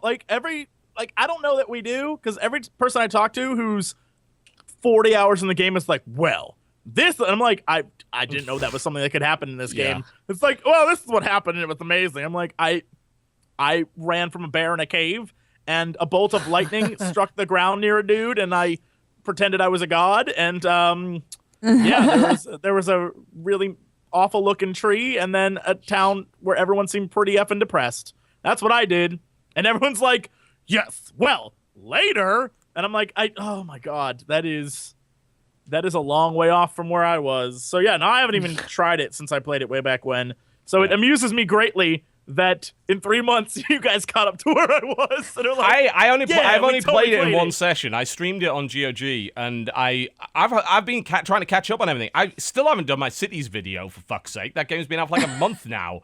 I got loads of stuff I need to do. And you I'm way actually behind. like Cities. So. Yeah, I actually like Cities. You know, I put more hours into Cities certainly than I have into Pillars of Eternity. It's not because I don't like Pillars of Eternity. It's just because that game is huge. It's massive. I just don't know how you're supposed to have time and have It's a not life possible. and game. It's literally not possible to do No, all these things. it isn't. It frustrates me endlessly that you can't, and especially because sort of doing the sort of job I do as well is there's a certain level of everyone that expects you to have played almost everything at least to halfway, Yeah. if not further. No and it's way. like there's literally not enough hours in the day, even if I did nothing else. Yeah. There's just I am literally complaining about there being too many games and there's too much choice, and I fully realise that that's a ridiculous thing to be complaining about. I mean, But, here's the thing, right? On Steam today alone, they released 4 new games. And yesterday, they released 6 new games. And that's only on popular new releases. If I go to all new releases, there's even fucking more of them. Like, It'll never end. We can't do it. it's not possible. It's too You much. can't keep up. It's ridiculous. It's absolutely insane. Oh, it makes me sad because it's sort of like how my mum is now. She'll never finish a film. She's too old. She'll just like fall asleep before the end. And I feel like I'm turning into like the gaming version of her. Oh my Like, god, there's no I excuse never get because to the film's see the like end. 2 hours. You know, Yeah, we she finished falls asleep Interstellar. anyway. You know, it's like great. We finished Interstellar, and like that's about 1/100th of the length of Pillars of Eternity. Yeah. You're like, oh god, mate, I can't do it. No way, It's just too long. it's not possible. Yeah, it's a shame, really. It's a real shame because I'm sure, like, especially, but you do end up getting into that routine where sometimes you will kind of just play through like the first few hours, and you do feel like you've got a kind of sense of roughly what the game's about. Yeah, and then you you're gotta like, feel it. yeah, and then you go and play something else. Yes. and you're not really getting the whole. It's usually to me where it gets to the point where it starts repeating itself, and then I'll kind of be a bit like, okay. Yeah. All right, Well, I I mean, might it play also something else. notes how very important these days it is to really hook people in the first few hours of the game. Yeah, It's absolutely. super important because there's so many games out these days and people just don't have the time that you're going to find that a lot of these people will not continue to soldier on in your game if they haven't been engrossed by the first couple of hours. So you've got to Yeah. make sure you have a strong opening. You just don't have a choice in the matter these days. Yeah, Which is this is kind true. of a shame, I suppose, because there are some games that are very, very good slow burners. Absolutely. But, God, there's too many games. There's too many fucking games. Yeah. Can't do it. Cannot Yeah, do it. this is true. Yeah. Speaking of too many games, what did I buy? I played a bit of Ethereum, which is a new real-time strategy. Not too keen on that one so far. It has some interesting ideas. Like instead of just doing a straight-up mission-based campaign, they have this kind of galaxy where it's like you fly to this galaxy with your fleet, and then you have to take territories, and they all give you bonuses, and there's like an overall research tree and things like that. These are all very interesting ideas. The main problem is when you go into the game, it's like a really boring version of the Company of Heroes in the future. It's like it's control point based RTS capturing with very basic units and very basic unit counters. Like the first mission took me maybe an hour, and you could only build like 2 units. It's like infantry, buggy.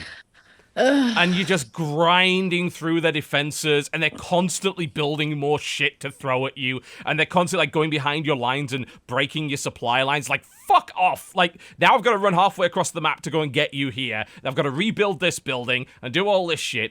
Oh man. It sounds like a stressful mess. So far it is. Like, I'll play some more of it and see if it opens up later on, but so far I've not been particularly impressed by it. It really does, like, it takes all of the capture mechanics from Company of Heroes and Dawn of War, but it doesn't really do anything interesting with them, and you start off with such a lack of unit variety. Even later on in the game, there's not that much unit variety. I've had a look at the tech tree. It's like, this is not that impressive.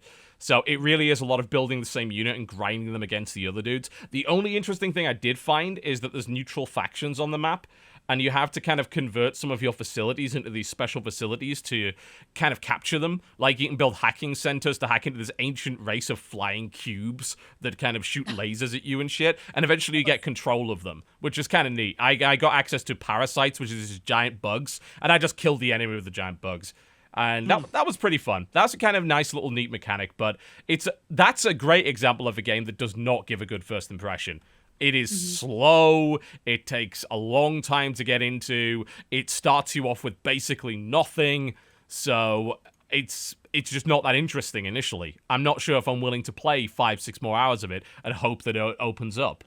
Maybe it's does. like you're saying, like there's too many games, and there are certain games that I'll put up with, like the stress and the terror, and because it's stuff like Dead Space I could handle in like Absolutely. 1 to 1.5 hour little increments, and then I'd have to have like a break for a minute, that kind of thing, because I find it quite stressful. But that's okay because it's sort of supposed to be like that. But then if it's just another game where you're supposed to at least feel some kind of satisfaction and reward, like that's the point. If you're not getting any of that and you're just getting all the crap leading up to it, like forget it. Yeah. I'm not gonna do it. A lot of RTSs have done things a lot better because their opening missions will be a lot shorter and they tend to be focused on something a little bit different. Like, it's like, oh, you only have these squads and you've got to go do it with this way. In this, it's like the missions are pretty much all the same. For what I can tell, you literally just have to grind your way through the map every single time. And that is not that fun. And if it starts you off with just no units to do that with, it becomes infuriatingly boring. So yeah, that sounds it. Yeah, that sucks. This is on a day, by the way, when the Legacy of the Void beta is coming out. So let me put it this way. If there's an RTS I'm more interested in, it's this fucker right here.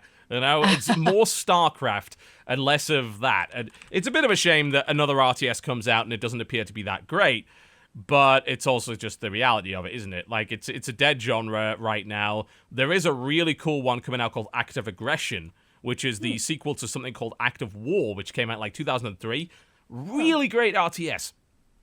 Looking forward to that one. But outside of that, there's so much stuff on Steam right now. I want to play The Spatials. There's a game on Steam called The Spatials. Oh, yeah, I was looking at that. Yeah, where you build a space station. You try and make everyone happy and cool stuff like that. Apparently, people really like that one. There's one called Bloodsports.tv, which is a sort of a spin on the MOBA genre with a It's set in deadly post-apocalyptic Sweden, of all places. Oh, wow, of course. Yeah, I mean, where else would you possibly imagine? And it's kind of an arena sort of RTS thing. I want to try that. There's something on there called Adventure Capitalist, which is like some weird. I don't know what the hell it is. Like, I couldn't tell you, but it apparently says unlock swag. You love swag. Like, I suppose. I suppose I do. How did you know? You could also hire a manager that is Grumpy Cat, basically. So that's probably. It has 567 reviews, and they're almost all positive. Interesting. It's apparently very much like Cookie Clicker, so I've been told. So the reviews say, but apparently that's a good thing. Okay, well. These are all things I'd probably rather play than Ethereum. Can I ask you a thing? No. Please? Okay. How do you feel about doubling the worker count at the beginning of StarCraft games? I like it a lot. I think that like cutting off the first minute and a half of the game is probably a good thing. There's no real reason not to do it. I think the only argument that's been made so far is that it limits the number of cheeses that can be used at the start of a game, and I'm okay with that. But you can still do a highly aggressive one-base build, and you could probably do it a lot faster. But okay, you get rid of 6 pooling. All right, well I don't care about that. It's like that was a strategy that either wins you the game entirely or you just lose after 2 minutes. That's not that exciting to watch, in my honest opinion. So I like the fact they doubled the worker count. It speeds things up. Like the first few minutes of the game, even for a player, are really slow. Like, what do you do for the first minute of StarCraft? You build workers. It's like, I start with 6 SCVs. I need 10 before I build my first supply depot. So, build. Yeah, and I guess it's not like you can take that time to scout and like try to come up with a plan because you're both doing the exact same thing. Yeah, you can't send a scout out that early because if you do, you fuck up your economy because it's like that's 1 out of 6 of your workers. That means you're earning 1/6 less revenue. So yeah, I like it a lot. I think they're making a lot of changes to try and make the game a bit quicker, and they're making you mine out your bases faster as well. So you've got to expand more. So I dig it. I dig it. Yeah, I think it's going to be interesting because it's not that everybody doesn't start with the same amount of resources now. Like, there's a possibility that someone will start with less and have to expand earlier. And I don't know whether or not people are going to like that. We'll see. I don't know. It's going to come down to map design most of the things. I imagine the standardized maps are going to start everyone with the same resources, and there's always been a bit of a difference at the start of the game as to how many workers you have, because like as a Zerg player you can build like 3 workers at once. As a Protoss player you have chrono boost, so you can build workers faster, and as a Terran player, once you get a orbital command, you can drop a mule, which is like 3 workers in 1. So there's all sorts of things you can do with that. But I'm interested to see what happens. Obviously, the beta is supposed to come out today, so I'm really interested to see what happens with it. I like the idea that you run out of money faster, because it makes the game more interesting. Like, people can't just sit on 2 bases and defend. They've got to expand. Right. So yeah, the beta for that comes out today. I hope I get in. I'm supposed to be getting in, and if I do get in, I'll be streaming it this evening. So yeah. It's going to be good. I'm going to lose every game. Because they're literally probably going to only invite the fucking pro players and the casters. So every caster is just going to get destroyed by the pro gamers. But we'll see. Oh, yeah. There are people apparently streaming who are in the beta right now who have started streaming it. So yes, the beta has begun, everyone. Supposedly so, yeah. Apparently, some people have it already. They're sending them out. They said like the first wave, everyone will have it by the end of the day if you're in the first wave. So yeah, we'll see. What else have I been playing? Played some more War Thunder. That game's still fun. I still have my stripy tiger tank with the big British flag on it that's completely not canon. But it's fun anyway. It's got a big cannon, but it's not canon. I've been killing stuff in that. War Thunder's still fun. I still rage whenever I get one shot in that game, where it's like this lucky shot finds this one part of my armor, goes right through and blows up all my ammunition, and everyone dies in a ball of fire. That's upsetting. But outside of that, it's pretty good. Yeah. We'll see. And more Star Trek Online, which no one wants to hear about because they get bored of it. It's like, I'm the only one who cares about that game. Anyone else played anything else? Someone's going to play something, right? I just keep dipping in and out. I've got like no staying power with any game at the moment. I don't know what it is. I think it was basically I only really properly recently got into kind of PC game. I've been more of kind of a console gamer most of my gaming life. And, obviously the whole point of having a console is that it's ease of use, right? You're trading, better quality for ease of use. Yes. And seriously, Xbox One, it went through this really weird phase where basically it refused to play Far Cry 4 and Dragon Age Inquisition. Just those 2 games. Lovely. Just Are you those having 2, trouble right? with those 2 games? Oh my God. And then You and I was every other human being.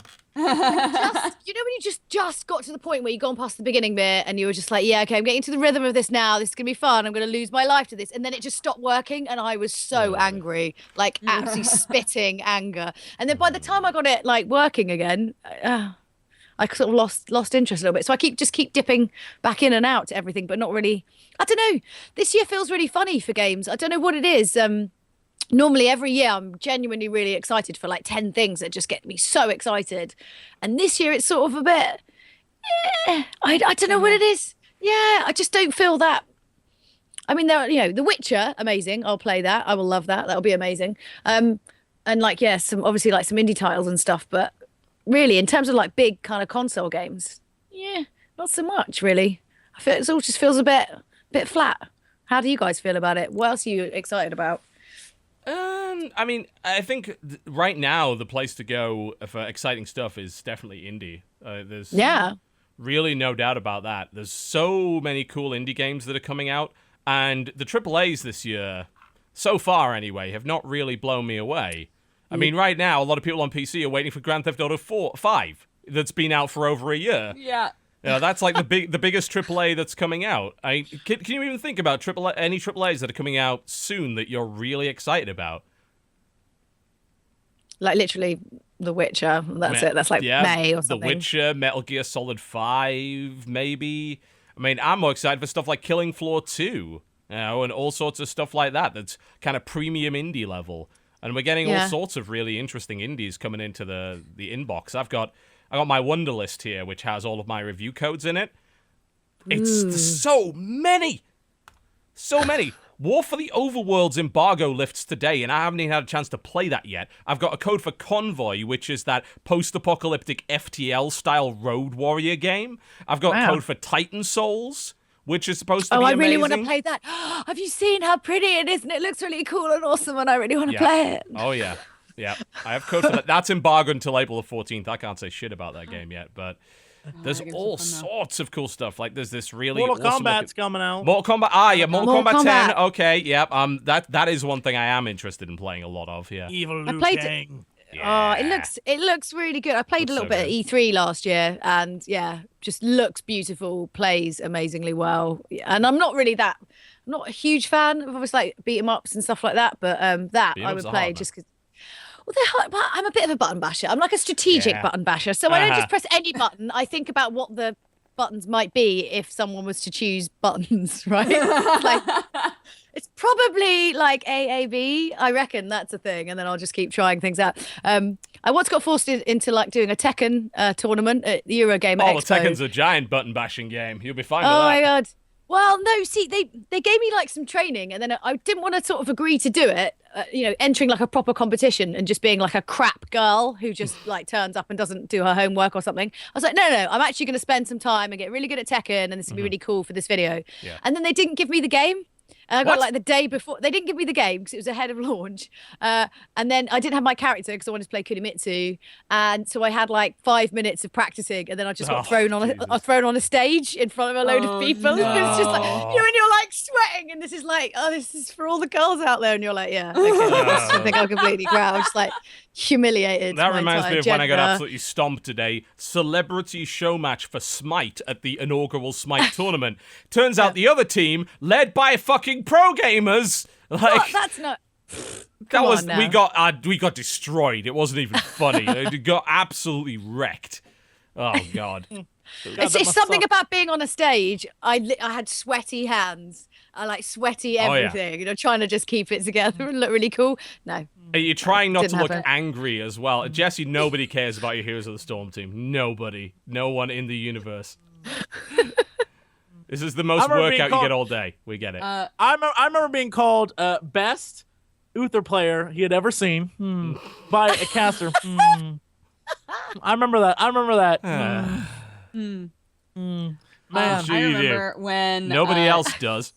in a video. I do. That's all that matters to me. Fuck the rest of the world. Team Salt Miner. I remember in a video, Jesse and I had to play Street Fighter against each other, and Where was that?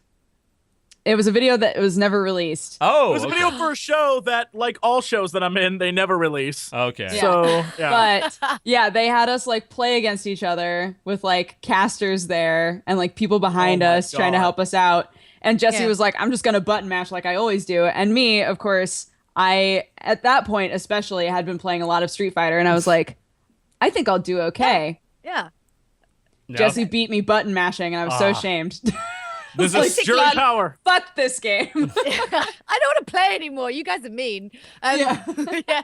But it's I think like with beat 'em ups, like I think if you button mash, like basically if you start to learn, my problem with the Tekken thing was I started to try and learn stuff and I wasn't Yeah. adept enough to hit off the moves. So actually, Yeah. really, until you're good enough, you might as well just button mash because you're It's more true. likely win. Yeah. There's a than if certain you level try where and button learn it. mashing works, and then once you've Yeah. learned the fundamentals, you can beat any button basher because it's bullshit. Like they're just throwing the moves out, whatever. You punish them by That's 'cause doing they annoying can't things. do. Yeah, if you're button mashing, which I do all the time, I physically know that there are certain things like blocks and things that I will never be able to pull off that Oh, yeah. someone So you can counter easily them counter, especially repeatedly. in Street Fighter, can pull off a counter and wreck you. Yeah. Yeah. Or just be an so- annoying asshole. Just zone them with fireballs for the entire game, and then they rage. It's like that's not fair. And then you tell them to go read Serlin's thing on what a scrub is, and and all that stuff. But it's like, yeah, you do what you need to do to win. That's the whole point. You play the optimal strategy to win. It's like, oh, that's lame. You can't do that. It's like, yeah, you're just button mashing. Shut up. But I won. So it Good. doesn't matter. Yeah. Yeah, I won. It's fine. Tekken. Yeah. Do any of you know anything about this game, Nightbanes? It's a Nightbane. CCG. With Yeah, like a vampire CCG. Yeah. Apparently, It says it's not user very good. reviews mixed. And I'm Mixed, like, yes. oh, I want There to are a lot of try people it have just so flat bad. out said pay to win, but I don't know what they mean by that because it's a card game. And card games involve buying booster packs. If you view that as pay to win, you're playing the wrong fucking genre. It's like people who say Hearthstone's pay to win. It's like, it's a fucking collectible card game. Of course, there's a degree of that to it, you know? We'll see. Yeah. I don't know. I haven't played it yet. Like, I don't really feel like getting into the CCG right now, especially with the new Hearthstone thing coming out in 2 days. So, I'd rather play that, I think. There we go. Anyone else played anything else this week? Jesse, you didn't throw anything out there. Yeah, you've got to have played something. If not, I'm going to ask you about the British things that you ate. So, Yeah. I didn't. Yeah, I what didn't British play things shit. did you eat, Jesse? because I told you to buy a bunch of stuff and try it. I did. I recorded almost all of it too, so Okay. that'll be a video probably Friday. But What stood out to you in that? What did you really like? I want to know. I mean, here's the thing. This is where he says they're all shit. No. Like I had a variety of Fox's biscuits, like TB said. Some of them were okay. I had one that was like an Oreo, but 20 billion times better.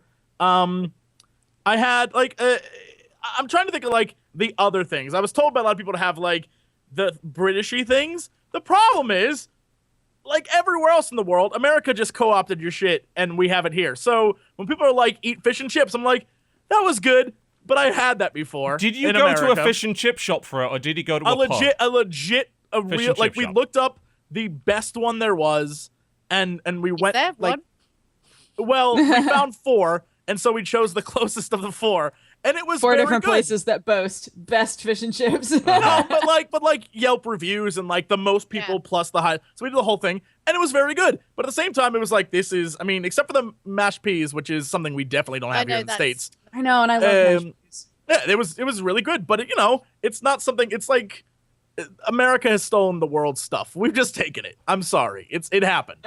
I still stand and will. I went and fought. I actually had an argument with a bunch of drunk nerds at this place called Drafts. Draughts? Droughts? Yeah, Drafts. drafts. As in like, yeah, drafts. Yeah, it's a board game bar, cafe, and it was a lot. We played games all night, and it was a lot of fun. But I had a argument, and this is the hill I will die on. What is that shit called? The bread bowl. You know, the fucking bread bowl that you people eat. The Yorkshire pudding. Yorkshire pudding. Yes. Yorkshire That's pudding. not made it's of not, bread. That's a bread bowl. It's a bread bowl. It's I don't care not. what anyone says. It's made. I make these twice a I don't week. care what They are anyone made of says. 3 Doesn't matter. things: eggs, Doesn't milk, matter. and flour. They are not made Bread of bowl. bread. Bread bowl. It's not a It's bread bowl. It's not Here's made the of thing, here's bread, the- you here's the- idiot. Move on with your Pause. story. Whoa. Here's the Anyway, thing. It's an anyway. eggy pudding, Here's basically. the thing. God No. damn it. Pause. Okay. If the process of stuffing it with, mash or meat or gravy or whatever, if the culmination was called Yorkshire pudding, I would be like, I get that. And for years I thought that was the case until I was told, no, it's the fucking bread bowl. It's a bread not bowl. made of It's bread. a bread bowl. It's Stop a trying to batter cross up made fucking of bread eggs, bowls, milk, Britain. and flour. Done. It's a bread bowl. Not everything needs to And be it- classy. Just call it a bread bowl. Someone in Call it chat what it says is. bread is made of eggs, milk, and flour. You're an idiot. Have you never heard of yeast? What the fuck is wrong with you? It's an unleavened. Fine. It's a pita bread bowl. It's an No, unleavened. it's bread. not. It's an unleavened Middle Eastern bread bowl. Then fine. Middle So be Eastern? it. Yes. It's unleavened. That's fine. The you know what? That's- ingredients of bread are whole wheat flour, water, yeast, fucking bread salt. It's a bread bowl. There's no It's a fucking eggs in bowl. bread. Don't care. It's a bread bowl. I will say that. I will stand on this mountain and die saying this to the You day will it's a die bread because bowl. you are completely mistaken. It is a bread bowl. I don't care. There's Now, no bread in again, it. It is fine. It's a dough. It's a dough bowl. It's batter, for fuck's It's sake. a batter bowl. eggs. Fine. It's a batter bowl. Whatever. Fine. But it's You not can call a it that pudding. because that's what it is, but it's not bread. It's a bread bowl. Bread is not Anyway. the same as a pancake. It's a You don't Jesse, call I a would love to pancake hear the bread. rest of your story. What's the rest of your story? I I'm so invested completely now. agree. Like, can we get There- past no, how there's no wrong other- he is onto something interesting? First off, it is a bread bowl. Second off, there is Fucking not. there is nothing else that happened. So, well, first off, What do you mean you I will say played this. board games all night? You're not willing to tell us about that? We played things that everyone the Camelot version of Resistance. What is that? Avalon. I Resistance think it- Avalon, yes. Yeah. So we played that, which is always fun, and you try to assassinate Merlin, but you're basically playing Resistance. Yeah.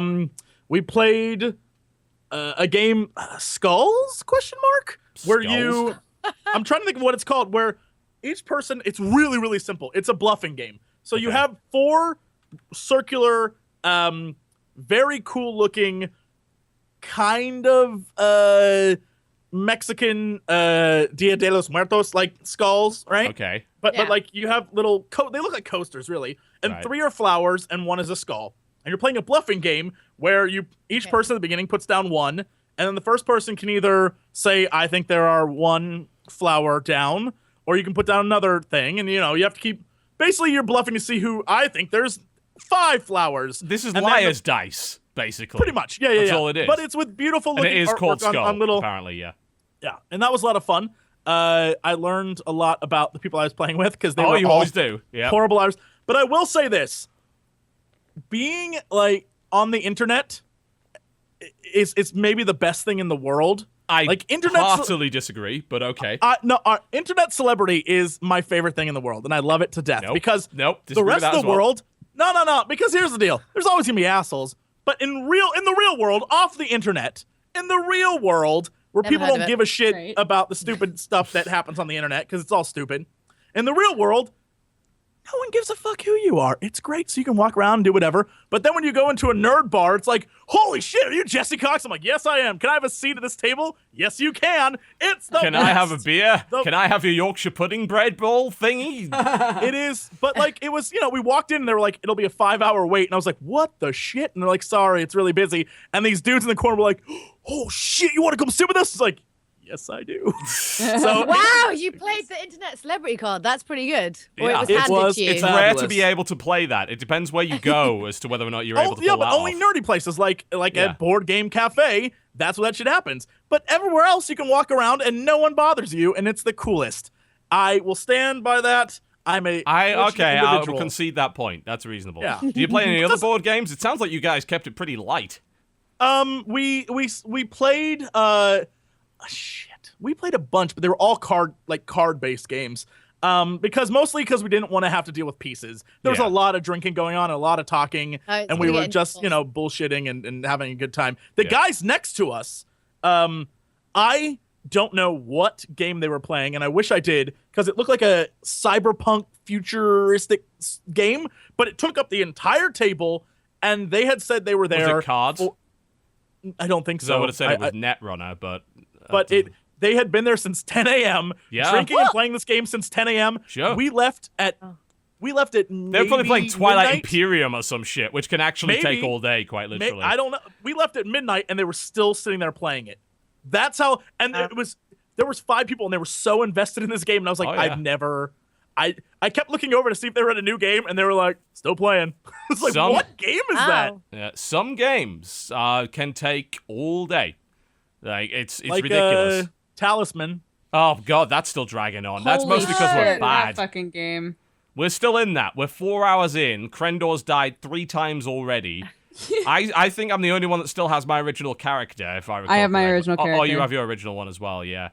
And we're just not getting anywhere. It's just bad. I see. That's really funny. That's such a flashback. My brother used to have that game. Yeah. And like, I remember stealing it off him and playing it, and it was like the most amazing thing I'd ever played. And then Oh, he yeah. found out, stole it back, and I was so upset. I made my own version of the game. Wow. That's Like I made a awesome. board with pieces and everything because I was so disturbed that I could he'd taken away this Talisman game and I could never play it again. I was like, I played It's actually kind of Talisman. sad. Talisman was the most popular game at we used to have a little games club down at the leisure center every Friday. And it was mostly like Warhammer for those who could afford it. And for people like me Yeah. who couldn't afford Warhammer, it was like we'd play Talisman and we'd play like Necromunda, which only required like 5 models and shit. And Talisman was the most popular game there. And when you look back at it, Talisman is actually a terrible board game. Like, it is really bad. It is astonishingly bad in the sense that it is very much a game about rolling dice and enjoying the ride. There's very little strategy in it whatsoever, Yeah. but it's still fun. It's still fun to play. But it is a terrible board game. I'll freely admit that. It's not good. I did. I played way too much Armello over the last, because I just had my laptop, so I played that game too Well, much. I got as You're far like- as installing that game. And I was Evidently like, I'm going to liking play it, this, and right? I still haven't. It's fun. It's a really I think the fun comes from the fact that you don't necessarily need to know the rules because the game sort of just tracks it for you. That game is basically a board game, right? Yeah, it's absolutely a board game, and it's a 4-player board game where you play as animal people, anthropomorphic animals. There's like there's a rabbit samurai and shit like that. Yeah, and like a wolf fencer guy, and but yeah, you're trying. It's a pretty simple, but like a little above intermediate style game where you by taking over certain pieces of land and completing quests, you get items, and you can use those items in fighting each other, plus fighting the board, plus trying to kill the king in the middle, and it's a lot of fun. I think it's great. I mean, it's the kind of game that is simple enough that I didn't have to think about it while playing because, like all board games on PC, it sort of does 90% of the work for you. And you're like, yes, I think I will roll, click. And it's like, yay, math is done and everything's good. Yeah. So I still think it's early access game. So who knows what's going to be like not down the line. Yeah. There's still a lot of work to be done on it, but I had fun. I had fun playing it. I really didn't do shit. I went to plays and stuff. Like I did weird You went Jesse to plays? I saw Book of Mormon for the second time. I love that musical. It's so good. I still haven't seen that. I want to see Book of Mormon's so good. I haven't seen it yet. Yeah. It is. I'm not a musical person, so. TB, you would absolutely love it. It is. It's the fact at the beginning the voiceovers are done by the South Park guys when they tell the story of the Book of Mormon and like the intro. It's very, very funny. It's a super comedy. Yeah. Okay. It's a super comedy. Yeah, it's a fantastic musical, and I just I did stupid London things. Walked around. I think I walked around London more than I've walked in like the last 15 years of my life. Oh yeah, so the easiest way to get about though. You can't drive in that city. Yeah, it's just not a thing. Obviously, that was a thing that happened, and you should use the tube, but.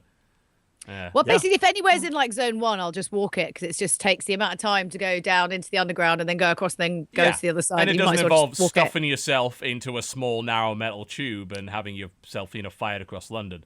That's at least how I envision it.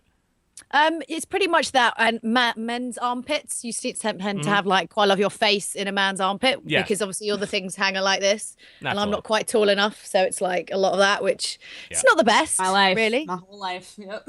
Oh, just gross. And and there's something about the shirts they buy, doesn't breathe or something. There's some serious pongs going on. I also want to say I forgot what being in a very compact city was like. Like I used to live in New York, so here in LA, you just drive around. You don't really get to see it, but I forgot what it was like living like that because there's certain classes of tourists. And there's some tourists who either were never taught manners or just ignore manners. And it doesn't matter where they're from. They're from all over the world.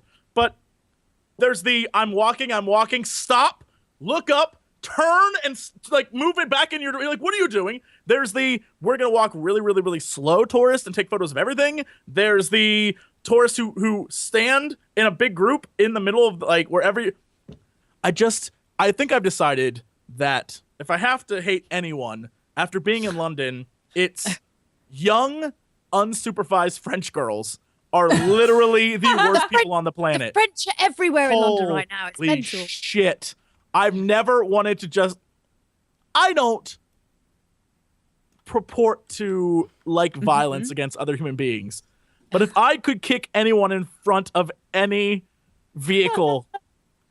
underground or above ground, it would be the groups of 5 to 10 maybe tweenish French girls running around, no parents, no guard. It's like, God, I hate you people.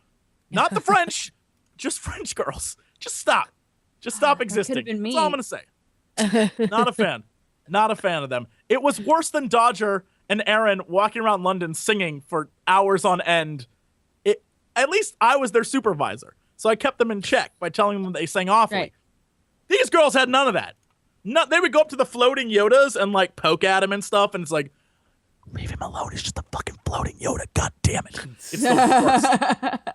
Just literally, I just can't stand them. I can't, you know.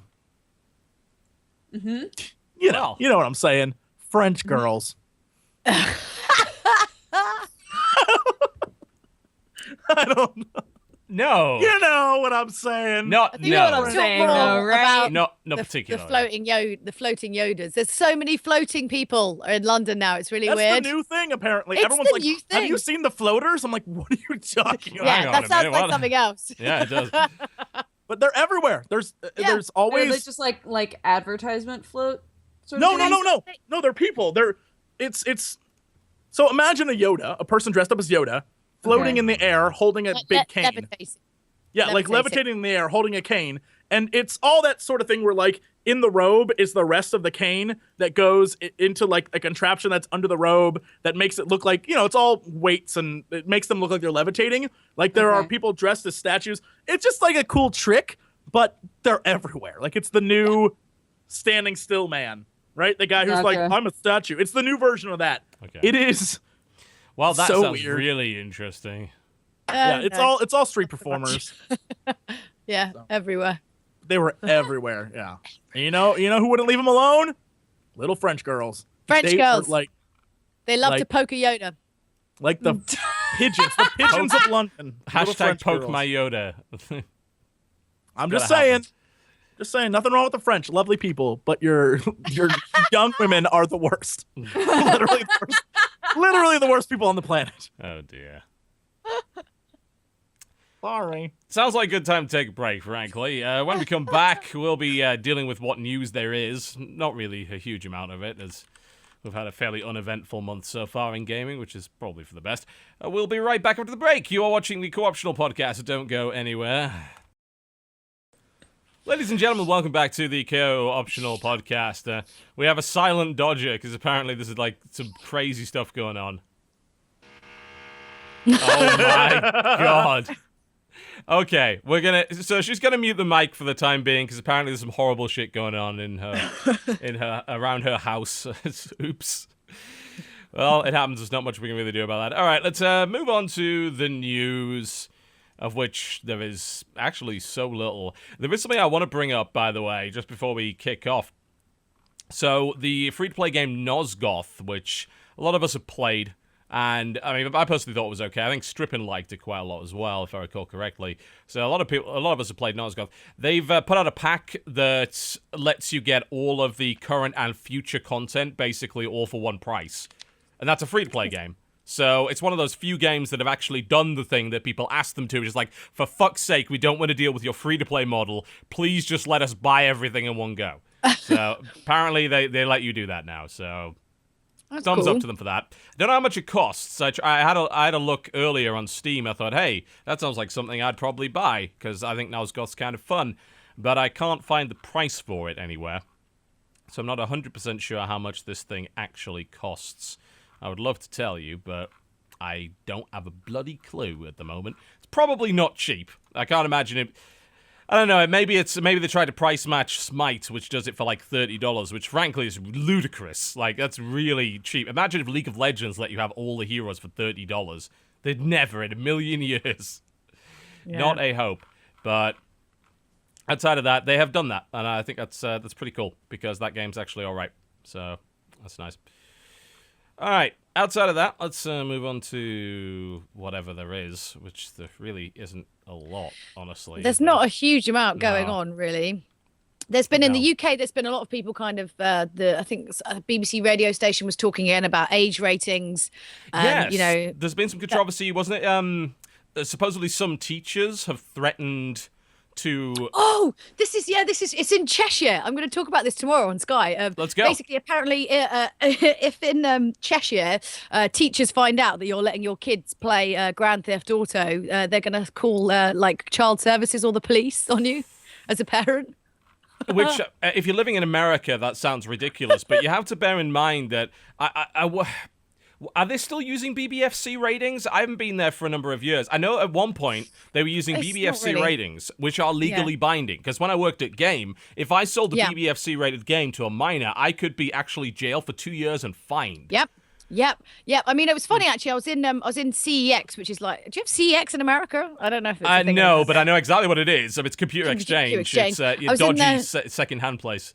Yeah. It's like full of like unruly teenagers. Yeah. And it was actually quite interesting because normally I've been in there before where like a mum is with her really young kids, and I mean like talking like 7 or 8, and they want to buy Call of Duty, and the guy behind the counter was like, are you sure this is an 18 rated game? There's actually quite a graphic torture scene in it. Yes. And they're like, oh, no, that's fine.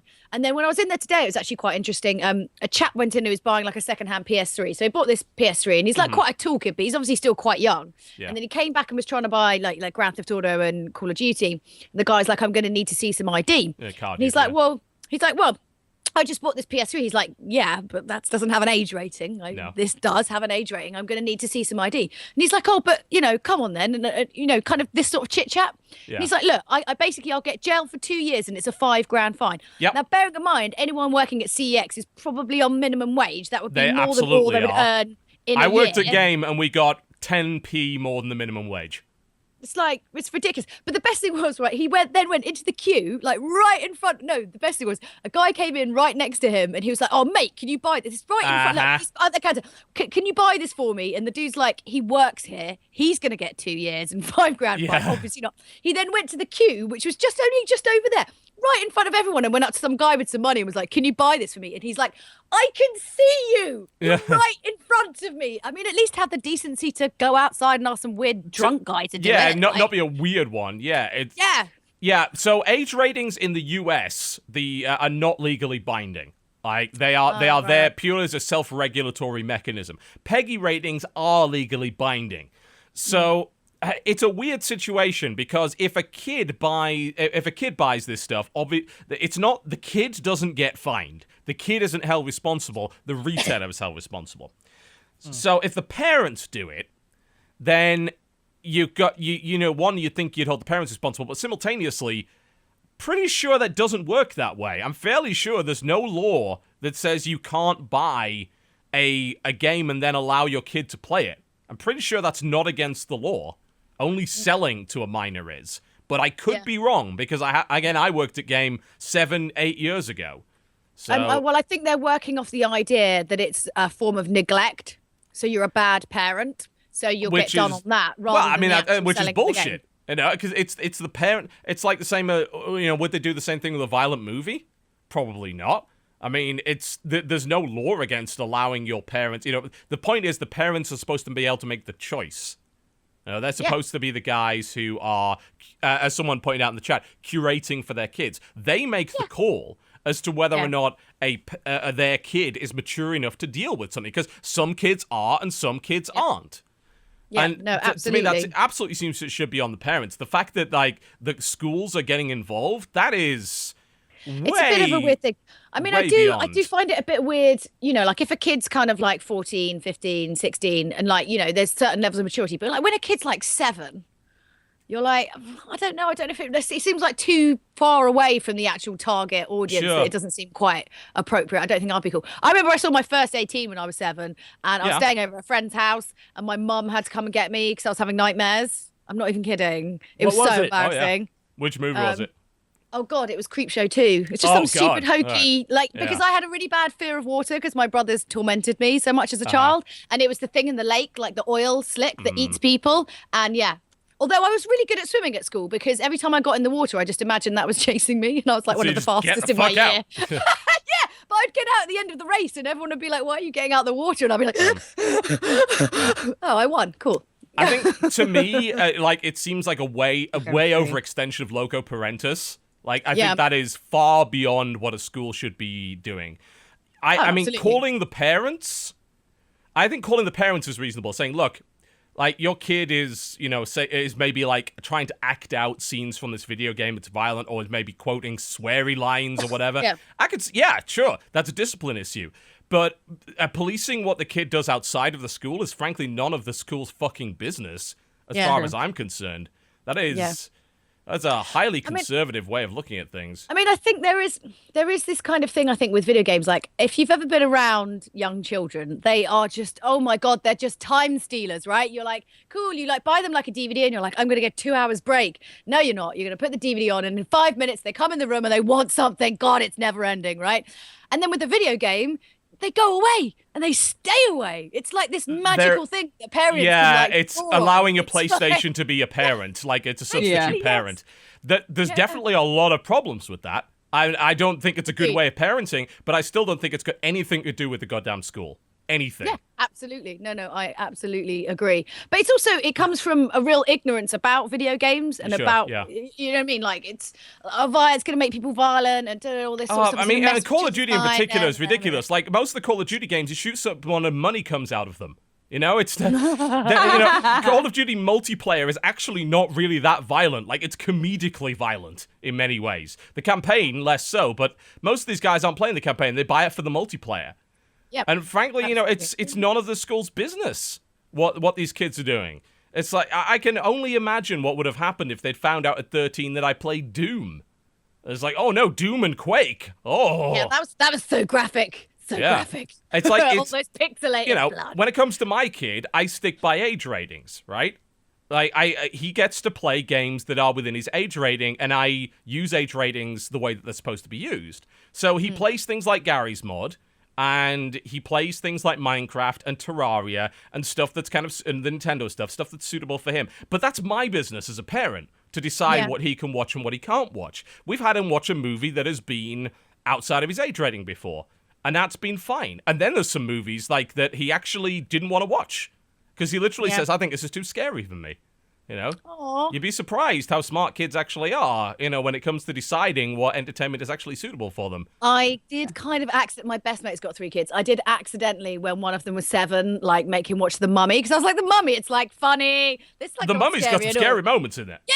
Oh my God, he nearly wet the bed. It was awful. Like, it was just, and he like stayed with my house and he was like crying. And I was oh God, I've broken your child. I'm really sorry. You can have him back now. Don't. It seems, you know, it's like, the term nanny state is used a lot when referring to the UK, and that's been a thing for a long time. This is an example of that, I think. Yeah, agreed. And like, when I was a kid, there were definitely PG movies that gave me nightmares and PG-13 movies that I was totally fine with. It like entirely depends on the kid and like knowing your kid and what you're willing to like kind of test the waters with, basically. And you're the one who knows your kid. You're the parents. Like, the schools do not know your kid that well. You're in a class of 31. They may know some facts about your kid, but they're in no position whatsoever to be dictating what your kid does outside of the school grounds. None at all. If they bring that stuff into school and it causes a disciplinary problem, sure, you can discipline them then. But this is like, this sounds like they were just talking about the game, which is, that's ludicrous. That is. But then it's like, does that mean that then if they're going in and they're talking about Grand Theft Auto, they're like, right, quick, let's call up child services and like, let's get this. If they're actually doing that, then that's a massive overreach of power as far as I'm concerned. That is a huge abuse. Well, what would, I feel like if you work for child services also, you're going to be like, wait, like, so what are you calling about? But bear in mind, this is child services in the UK. Like, God knows. I guess I don't know. I don't know what the difference is. They would have to basically follow through. Whatever, they have to go and check. I see. There's probably nothing happens, but if a parent actually ends up getting fined for this, I'm pretty sure that legislation regarding PEGI ratings does not extend that far. So they'd either have to change the law, in which case that's going to be a huge stink for a lot of people, because if it applies to video games, it's also got to apply to movies and music and everything else. You know, which is, I mean, in the US in particular, they thoroughly rejected that. The Supreme Court rejected it. And I would hope the UK would do exactly the same thing. I would hope. Yeah.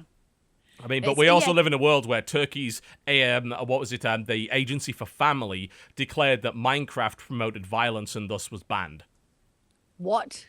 Yes. That's okay. We weren't allowed to read Harry Potter because it was about devils. Of course. The devil's work.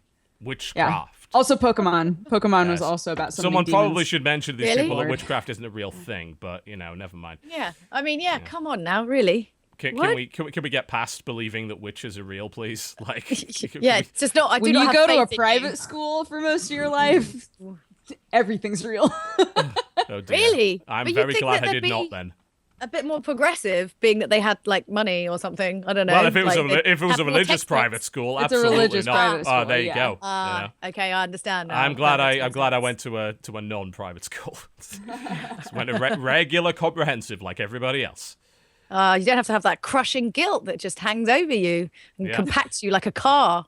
Absolutely. You enjoyed something? Well, you better feel guilty about that. Welcome to Yeah. Catholic school. Oh my. Jesse, you I think you wanted to speak up on this issue. You were waving your hands around a little bit there. 2 things. Okay. Here we go. I'm gonna get a drink.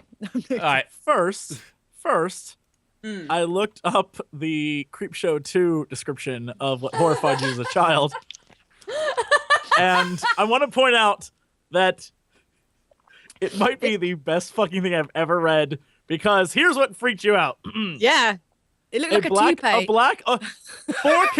Four kids go out into the middle of this lake to basically Yep. do it on a boat. Yes. And then a black remember that slick one. of oily, greasy stuff kills Yes. 2 of them, and the other 2 who make it through the first night, they wake up the next day, and the boy, He basically sexually boy assaults her. starts fondling the other girl on the boat. Mind you, Yeah. mere hours before, 2 people have died. Starts fondling her, and then she gets pulled through the boat, and he jumps up and tries to swim to shore, and then the black blob thing, like a wave, kills him, and then it pans out and reveals a no swimming sign, which is flawless.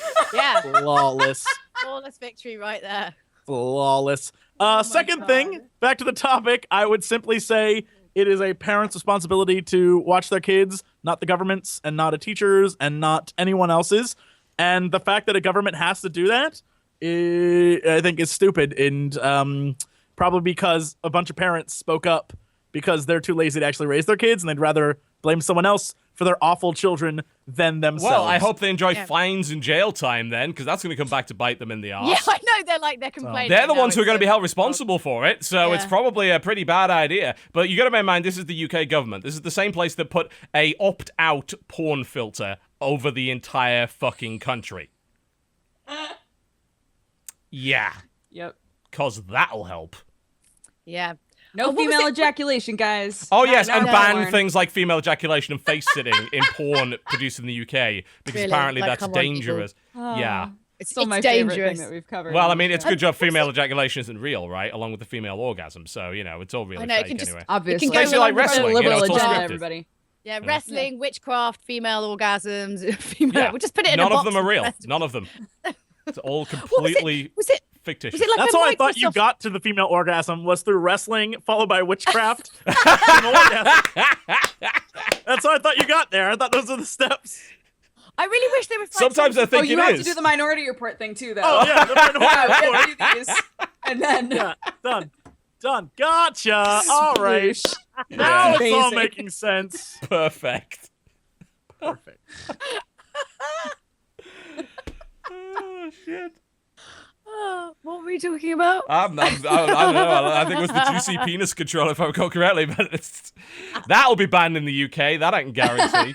That ain't getting through the border. Absolutely not. Oh my! Oh God. Some Polish guys sneak it in for me. Oh dear. Yeah. Yeah, so that issue's ridiculous. Let's hope they don't re-elect David Cameron, because apparently he's a bit of a twat. Yeah. dear. They've just kind of ruined politics in this country a little bit, but Yeah. Oh yes. Well, I mean. I watched your politics while I was there. It literally. Our every politics once in are a while I look at hilarious. We just Every jeer at once in a while, I people. look It's at great. America and be like, man, we totally fucked up. And then I went to London for 2 weeks and was like, wow, shit is crazy here. Do you Yeah, like but you see, I cameras? feel that We got way. cameras. I feel that way about America because, like in America, everyone's so opinionated. You're yeah. allowed to comment and opinionate on, like, you know, stuff that's going through the courts. Like, and everyone's Yeah, like yeah. really shouty and opinionated. And whereas, like, in Because they England, got it's their like, information they from can't fucking really- cable news that shows one of two extremes. That's the problem. Like, this country is the most partisan nation I've ever seen. You are literally left or right, red or blue, and everyone hates moderates. And if Everybody. if you try to be in any of the groups in between, then it's just like, why are you throwing away your vote, man? Yeah. Why are you Like, throwing away your vote? that's- It's like, why don't you have a strong opinion on something? It's like, Because not everything's black and white. Maybe No. that reason. that makes me Maybe that's extremist. shaped I'm by not gonna do that. Yeah, it's America. It's America. Things are black and white here. Don't want to spoil the game. That's one of our problems. That's a big issue we have. Oh dear. All right. Yeah, so that sucks. Let's hope that doesn't continue. I'm trying to see if there's like any other interesting news, really. I mean, there's Nintendo's being a pain in the arse again, as probably most people realize. Yeah, so there's a free fan project that was that remastered the first level of the N64 game Super Mario 64. It's called Super Mario 64 HD. He released it as a free download, and Nintendo's like, nope, absolutely Nintendo's not. coming for him. Yeah, breach of copyright. They have basically, it's a full-on takedown, basically, of it. It's just so short-sighted. Like, why would you like the way human beings work is, we take what's gone before and we manipulate it and we change it and we make something new, right? And all this idea of, intellectual copyright and stopping people from being able to do that is going against naturally, inherently, what we as humans are supposed to do. Nothing's completely original or completely new. It's like, say there was like a national anthem or a song or whatever, we would go and we'd take it and write rude words and lyrics that we'd sing in a tavern. You know what I mean? That's how it works. I mean, I just find it just so ironic, especially people like, I don't know, like blooming Jay-Z or whatever, who moans about people. He's from hip-hop. The entire premise of hip-hop music was taking something someone else had done and putting some other crap over the top of it. Yeah, exactly. Right? Looping it and talking over it. Yes. That's the whole history of hip-hop. You can't then be like, well, you can't use my song for that. It's like, dude. Come on, man. Oh, he's made his money now, though. Did you see the Tidal thing that they were doing? Oh, my God. Ridiculous. I had no idea what that... Like, it said Tidal for everyone. I thought that people were campaigning for tidal energy. I was like, wow, that sounds like a great cause. And then there is some fucking rap thing. I'm like, oh, God. No, it's just they're just trying to find a way of taking back power from Spotify by making their own kind of streaming service. So they basically trundled out all these like top music artists. Because they don't think they're getting enough money from Spotify, basically. Oh, we're not quite millionaire enough yet. We need a bit more cash to throw on the bonfire to burn for heat. You live in a fucking mansion. You're probably fine. But how can they undercut Spotify without screwing somebody over? Well, if they're going to do the same price as Spotify, right? How are they going to do it? And then all the artists get more money. Where is that money going to come from exactly? And why would people... I mean, the only way you kill Spotify is to have en masse people pull all their stuff from Spotify. I'm thankful that as a metal fan, all the metal labels are like, we don't give a fuck. We just want people to listen. Just turn up at the shows and buy a t-shirt. Because we play live. That's how we make our fucking money. And they realize that, like... yes, we'll buy music when we feel it's worthwhile, but for the most part, the way that these guys are making money now is through live shows, and these albums are making us go to those shows. I found, back in the days of Napster, when I was first really learning about metal music, I have gone to so many concerts and bought so many albums as a direct result of Napster. It's just beyond belief. My entire music life was Napster for years. And it's just when I think about like the whole digital thing, like the move to digital, like if you're a kid, right, and you've got £20 or like $30 or whatever a month to spend on music, you're not going to take a risk or a gamble on new music. On an album, yeah. Right, it's like you won't, 15 quid. I'll stick with Jay-Z or I'll stick with Beyonce or whatever it is because it's a safe bet. I'm not going to risk it on this weird thing. And they kept the price so high because they wanted to keep the money. Whereas if they'd been like, it's a digital copy, right? If it was like £3 an album, I wouldn't bother finding a torrent or going to do any of that stuff because you're like, you know what? It's less of a hassle. I'll just pay the money. I'm happy to pay the money. It's £3. You're not losing anything. And in fact, then the money would be more evenly distributed anyway. Then everyone's getting a cut. But they're not looking for even distribution, are they? They're looking to get theirs. That's their priority about it. And yeah, it's obviously Spotify doesn't pay a lot, but it's paying royalties that are, I believe, lower than radio. But they are ultimately you're still getting a ridiculous amount of exposure. But it really comes down to, as you said, like if you want to convert customers, you've got to be reasonable about it. You've got to make sure that music is affordable. And music still isn't affordable. It's not. Even with iTunes, people are like, oh yeah, music's totally affordable. No, it fucking isn't. It's pricey. Expensive. Yeah, it's really, really expensive. What was really funny was I was watching a clip from this stupid video they made for this Tidal thing. And they're all kind of standing there and it's all them like Madonna kissing Beyonce and, Rihanna's there or whatever. And, Beyonce's going on about like, it's the fans and like they'll support us and blah, blah. And you're like, oh my God, you're so bloody short-sighted. No, it's not. People want cheap and they want ease of use. And they're Yes. not like your diehard fans might subscribe, but let's be honest, that's a tiny percentage of who you sell your music to. You're going to have a sharp reality when this thing hits. Do you know what I mean? Like, it's just not going to work. How can it work? Yeah. Crazy. Well, I couldn't care less, because if all they've got on that service is Madonna and fucking I don't want that Jay-Z, shit. it's like, yeah, I'll stick to Spotify. They've got all the metal I could ever fucking ask for, thank you very much, you know? Because the metal labels are not that short-sighted, and they actually understand, you know, how the things work. Oh, man, Spotify does need to fill out their K-pop genre a bit more, though. I will really? say. Okay. That's probably a bunch A of little licensing less problems. K-pop than I would like. Yeah, I assume it's a licensing Well, issue. I mean, we've had the same issue with Korean, like StarCraft on TV and things. They're pretty shtickly about their licensing, so you've got to watch out for that. I imagine that's probably a cultural thing. Yeah, it's the whole idea of like individual plays, as someone pointed out accurately in the chat. It's like, look, how can you compare Spotify plays to radio plays? Because a radio play, you'd have no idea how many people it's actually going out to. You have to guess. And a Spotify play is just one play. It's one person. You know, and It's easy to work out. Yeah. yeah, and then it's like, oh well, I don't make any money off Spotify. Yeah, it's one listen from one person. I mean, And the thing is, if you find music that you like, what do? You tell your friends about it. You share your playlist with people. It's just going out to it's your calling card. It's like how YouTube is a shop window. You know, that's how you're bringing people in. It's so Absolutely. short-sighted. It's ridiculous. Yes, yeah. I'm not sure how we got onto the music topic, but Oh, sorry, that was probably my fault. Oh, it's fine. Tangent.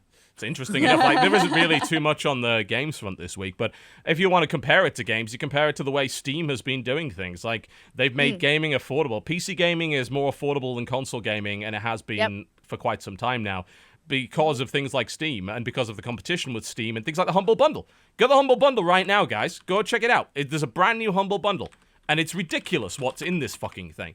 Like, they've got amazing games. They've got Pixel Piracy, which is probably the worst game in there because, like, it's still not kind of finished. But they have Unepic, which is a really good Metroidvania. Super Splatters, which is a really fun physics-based game. Shadow Warrior Special Edition. Fucking Shadow Warrior is amazing. Outlast, Torchlight 2, La Milana, and there's more games coming. Torchlight.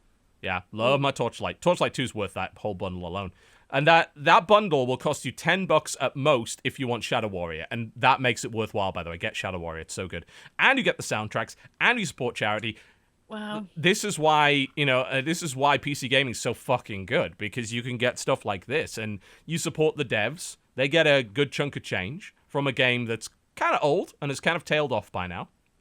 Yeah. And you all get But also they're understanding digital distribution. They're not losing a physical anything. No, they're not. Do you know what I mean? They're No, not losing. absolutely not. It's just all better, and it means that next time you'll be like, "Oh, it's those guys who made that game. I'll buy that game when it first comes out because That's I really very like the true. last one." Like, come on. I think seriously. Humble does a good job of promoting who the devs are and things like that. They even let you like customize how much money you want to give to the devs versus charity and stuff like that. So that's great. And I think it is very important to promote who these developers are, because, as you said, often it's when you pick up the game in a Humble Bundle that you'll then see the sequel come out, and then you actually buy it on day one because you're like, these guys gave me a great experience for next to nothing. The money I saved, I can now put in for a full price day one release. It's great. Absolutely. And also as well, just because there's so much content on there, like this is what's going to happen in the future. The same with like TV, the same with games, same with everything. You know, you're going to have more of this curation and stuff like that, and trusting people and trusting the companies that you're buying these games from, because there's just going to be so much. How else do you pick? How else do you narrow it down? If only there was a trustworthy curator on Steam that you could sign up to. You should check out Dodger's anime bullshit list. Segue. On Steam. We need to get all three of us in the top 10. Jesse, you're in the top 10 right now, right, on curators? If I recall correctly? I don't think so. I haven't done anything with that. You are number 9. You are above Yogscast by 20,000. You are below That'll Anime change. 1.0. That'll change too. Whoa, Dodger, you can't be getting beaten out by someone other anime person. Yeah, where's that your list, person. Dodger? Anime 1.0? Fuck you! Well, here's the problem: is that a lot of the other anime Dodger's curator anime lists, bullshit's on page 3. You're beating Bro Team, though. You're beating Bro Team by 200. There you go. a lot of the other anime curator lists are just like, do you want to know what all the anime games are? Here are all the anime games. And I try to have my anime list be just like, here are games that I actually thought were good, which is like kind of rare, unfortunately. Well, that's what I mean. Time consuming. It's different ways to look at curation. Like there are lists which are literally just, here is a list of all the games with a female protagonist. That has a use. And then there's people who are like, here are the good games with female protagonists in them. You know, and you can just curate however you want, and that's cool because you can just subscribe to whoever you think is good. So you know, you could follow up Jesse if you wanted. I mean, you could do that. Well, that was a really big sell. You're like, yeah, you. Well, I'm not his fucking agent. If he wants to pay me 10%, he's more than welcome to. But if he only needs about 5,000 people to pass Anime 1.0, you know. So there you go. You want to go subscribe to the Cox list, folks. There you go. It is right there. And you could follow me, but you're all following me anyway, so it doesn't matter. You're already following me. Jesus Christ. I'll be up to 500,000 next month, guaranteed. Yeah. I make no money whatsoever from my curation. It is completely useless. But never mind. Nah, but it's good though. I mean, you know, how else are people gonna? There's just so much. I find it completely overwhelming, like so overwhelming. Well, that's why YouTube's useful, like, because there's no website that can keep up with it. Because YouTube's everybody, you know. Someone's gonna have looked at it, you know. Guaranteed. I love the fact that if you type something into someone has already typed it in before you. Someone has done it. Amazing. Someone's done it. Someone's made a video. It's brilliant. Someone's done the bloody thing, you know, at some point. They might not be trustworthy, but they'll show you gameplay. And that's kind of the main thing. They'll show you fucking gameplay. And really, that's all you need. You don't even need to listen to what they're saying. If you look at the gameplay and like, hey, this looks like something I dig, then cool. Right? That's all you need. It's better than waiting for the review that will never come. Because, I mean, I look at all of these games on the front page and like, how many of these are actually going to get covered by traditional games press? Probably not a damn one of them. Not a single one, I would imagine. Maybe, well, Dead or Alive, because it's a major. Everything else on the front page, no one's going to look at it. Yeah. We might. Journos just, you know, they love being between a rock and a hard place where they want to review stuff, but they're not allowed to review stuff because they signed away their firstborn child to like Square Enix or whatever. Oh, yes, indeed. We were talking about that before the show, the lovely, lovely embargoes. Oh my God, it's impossible. It's just impossible. So for any of you out there who don't know what happens, it's just, you're completely controlled in like what you say. You have to, I mean, like, I think one contract for Square Enix was 12 pages long I had to sign. Jesus Christ. And you can't even read it because it's like, well, you better sign it or you can't play it, and it cuts into your yeah. eating time. So you're just like, whatever. And pretty much, I'm sure if I die, they've got power of attorney over me and can take my firstborn child. It's fine. You know what? It's fine. I didn't really like him. Steven's a pain anyway. But,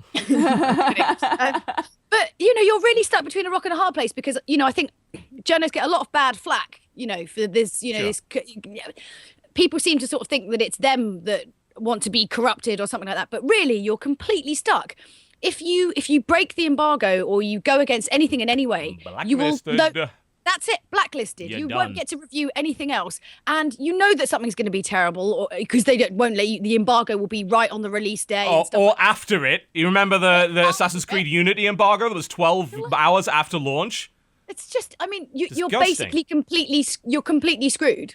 There's nothing you can do. You're just stuck in this kind of weird limbo state where everybody hates you. And there's like nothing you can do about it. It's a huge issue that needs to be addressed. And like in the current environment, we just can't talk about it because everyone's too busy at each other's fucking throats to actually talk about it. But it is a huge issue, the way that publishers have basically complete control over who gains access to their product early. And even if anybody does. A recent example was MLB 15.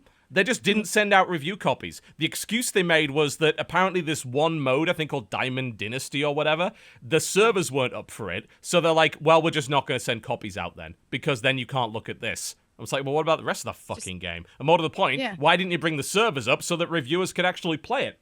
And then, of course, you have the good old multiplayer preview events where everything works just fine, like Halo Master Chief Collection. Then the game comes out and the matchmaking doesn't work for anybody. And, of course, nobody knew this, because everything worked just fine. I mean, that game in particular caused a lot of sites to change their review policy because they said, we can't, in all good conscience, review the multiplayer if these test servers that we get to play on at these controlled events don't represent how the game's going to run when it goes live.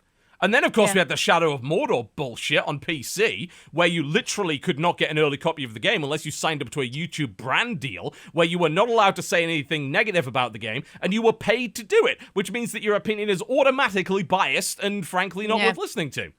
Yeah. That was It's just, lovely. I mean, it's just ridiculous, really. And, like however you think about kind of journos or like, you guys who do stuff online, like really at the end of the day, right, we should all be pushing towards the future together. Like instead of all this kind of bitching and infighting that there seems to be going on, like what's better and this and that, like who gives a crap, right?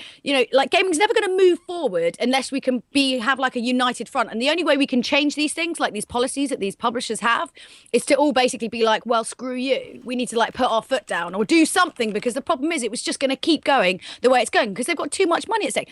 It's just so blooming short-sighted anyway, because again you're it's like a false economy, because they seem to just be solely only caring about that one release, and they don't care about the next one where someone's like, well, I'm not going to buy that or pre-order it because you know what happened last time. It's like they're taking money away from a future product they'd get. It's so short-sighted. It's People ridiculous. talk about the possibility of a new video game crash. If that's going to happen, it's going to come off the back of this. It's going to be too many AAAs releasing in incomplete states. Yeah. And if that keeps happening, there are far too many publishers banking on pre-orders. That's going to collapse first, and then it'll be day one launch stuff, which means day one launch figures go through the fucking floor. And then, God knows what happens then, because if you have Square Enix come out and saying that like 5 or 6 million copies of Tomb Raider is not enough, then I've got to wonder how much money did you spend on it? Like, it seems like we need to go, I mean, it's like video game opulence, right? The Order 1886 is a prime example of this. A game that was solely designed to impress via visuals. Like, where people spent years creating these amazing-looking scenes that basically brought nothing to the game whatsoever and cost a fucking fortune, Yeah. And we're in this, game. What we need is indie game, what's the term? Greece has had a lot of it. Austerity. We need video game austerity, where people go back to basics and say, how many people do I really need? Do I really need this game to look as good as real life? What can I do with limited resources? And some companies are doing it. Ubisoft is starting to get the idea. Think about it. Last year, we had Child of Light and we had Valiant Hearts come from Ubisoft. This is the same company, by the way, that's literally spent 2 years making the Notre Dame Cathedral. Like, the people that made that took 2 years to make it, and it's the most amazing thing in the universe, and it cost way too much fucking money. And then they made 2 small games that were both very highly rated. I didn't personally like Child of Light, but Valiant Hearts won as award-winning. Hearts was great. And now they just got Grow Home, which is even more basic. And Jesse, you have a comment. I can't ever say anything good about Ubisoft. All right. Well, tough, because you liked Valiant Hearts, so you have to say something good I about love Ubisoft. Valiant Hearts, but I know that they had very little to do with the actual getting that game done. But it was a small. It was the same as Grow Home. It was a small team within the kind of Ubisoft framework. Yes, but I think Child of Light, you can see what Ubisoft did to the game, because they fucked up the ending, didn't they? And they put microtransactions in it. The game itself has multiple things in the game that hint at multiple endings, even an after the ending cutscene, and people spent hours. Even I did. I played through the game a second time trying to find another ending. Only when an AMA came out did the devs be like, yeah, no, we had to scrap the other 4 endings, so we didn't change anything in it, so it says you can get other endings, but you can't. That's like, hard. that is such a fucking Ubi's thing to do. Like, it's so stupid. So messed up. And you know that they came in and were like, we need the game now. After we did that hype video for E3 or whatever, we need it now. And so they just pushed it out the door. And that shit drives me crazy. Don't even get me started. But it's a step in the right direction, right? Because, again, Valiant Hearts was good, and by all accounts, Grow Home, I haven't played it. It's a platformer. I probably don't care. But by all accounts, Grow Home is good as well. And it was made on a shoestring budget by a tiny team. Even Blizzard gets it. Hearthstone is their most successful property in fucking years. It was made by like 10 people in Unity. Yeah. And they're about to release a brand new expansion that's about to make them millions of dollars. It's gameplay's king. The way I'm kind of thinking about it, it's like I guess how people used to spend money on music videos, like in the 80s. They'd spend like millions on like music videos and make them look really, really, really good. And then like as the money kind of became less, and they're a bit like, actually, you know what? Maybe the actual music, here's a thought, could speak for itself. Let's just let them play the song. Yeah, like maybe actually the product is the thing, as opposed to all the shiny stuff around. Get out of here! You're speaking crazy talk. I know, right? That sounds like communist talking. Maverick. I'm not okay with that. Absolutely not. But I do think we are entering a period of obviously indie growth, particularly on Steam. Steam has given a lot of power to indies, even in early access, which I don't approve of early access, but you can't deny the success that early access has had in many instances. I don't want to disagree with you because I love indies, but I'm going to disagree in the fact that it's very good for some indies. Most indies disappear. Like Steam is very Steam good. is still not good for. They've improved visibility somewhat, you've got to admit, but they're still not there yet. Agree. Yeah, they improved visibility for. I mean, I would like to say that YouTube and Twitch and things have done just as much to increase visibility of indie games as Steam has. Steam just made it accessible to people to purchase them and give them quick access to it. But other websites have done it for a while. But I think Steam is like a easier version of that. But with that said, like you mentioned at the very beginning, 4 games in today and then like 3 games yesterday. Oversaturation. Most indie games are completely forgotten after a week. And a lot of people spend their life working on those things. And they're like, well, all right, I guess I'll go walk into the ocean now. I mean, like there's no doubt that there's a lot of indie games, and you can get lost. And even with as many curators and as many YouTubers and Twitch streamers, it's still like not possible. And it's especially difficult if you're at the top of your game and you're being thrown 5 games a day, which is like what. And I mean, I'm coming up with formats that let me cover more games. We started a show that just covered trailers, and that actually helped sell games. Literally, all we did was talk over the trailer, and we had devs saying, "Thank you so much for the exposure. You actually sold us a bunch of copies." That's how bad it is. That's how difficult it can be. This whole idea of like recommendations. I used to work in this music shop. I used to live in Cambodia. Long story, another time. Anyway, but we have like racks. I've got this came out of nowhere, but all right. Anyway, and had racks and racks of stuff, and literally just putting one up, not even sometimes in music shops they'll sort of explain why an album's really, really good. Sometimes we wouldn't even do that. We would just say recommended, and we would sell 4 times, 5 times. We just put it on a particular rack. It's like the mentality of it. Yeah.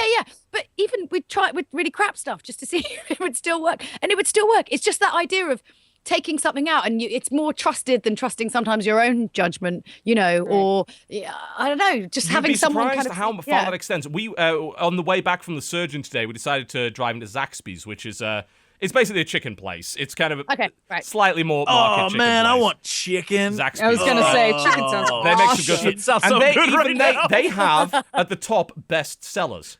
Yeah. And I was listening to what was being ordered because we had the windows up. It's a nice day. Almost everything was being ordered was off the best sellers list at the top. Everything. Now, of course, we know better that the Zaxby's Club basket is, in fact, superior to the shit that they put at the top there. But, as everyone should know by now. But it was interesting to me just to see that all that was really going on there was they literally put it at the top and said, everyone else is buying this. And I wonder, like, on Steam, how influential that is as well, the top sellers list. Like, how influential is that to getting people to buy more? Well, it's easier to go there. It doesn't take much to literally click one over and be like, here's the top stuff. 90% of Steam, you have to search through shit, and people are lazy as fuck, and they're just like, this is what people are. All right, cool. Yep. I don't have to think. Thanks. Yeah. Ever since Yelp came into my life, man, like I don't go to a place for a thing. I'm trying to figure out how to say this without it being super vague. Words and words and words that don't actually mean anything. But if it doesn't have 5 stars, you don't go. Is that what you're saying? Basically. I don't get out of bed for 5 stars. I'm the same, though. I'm the exact same. Yeah. It's actually kind of scary because you don't try Every now and then places. something will only have like 3 stars, and I'm like, but why does it only have 3 stars? It's right there. I should just try it. And sometimes I regret it, and sometimes I don't. It's just it's an interesting idea, isn't it? Trust I mean, Yelp in other people so particular, much. you've got to watch out for because Yelp runs a racket, and more to the point, like people will literally 1 star because they had a bad day. It's Totally. like got nothing to do with the quality of the food or anything like that. But it's interesting that even like a 3-star rating. I find the same thing. Like I find the fact that Polygon shat on Project Steam to be very interesting to me because that I want to know why.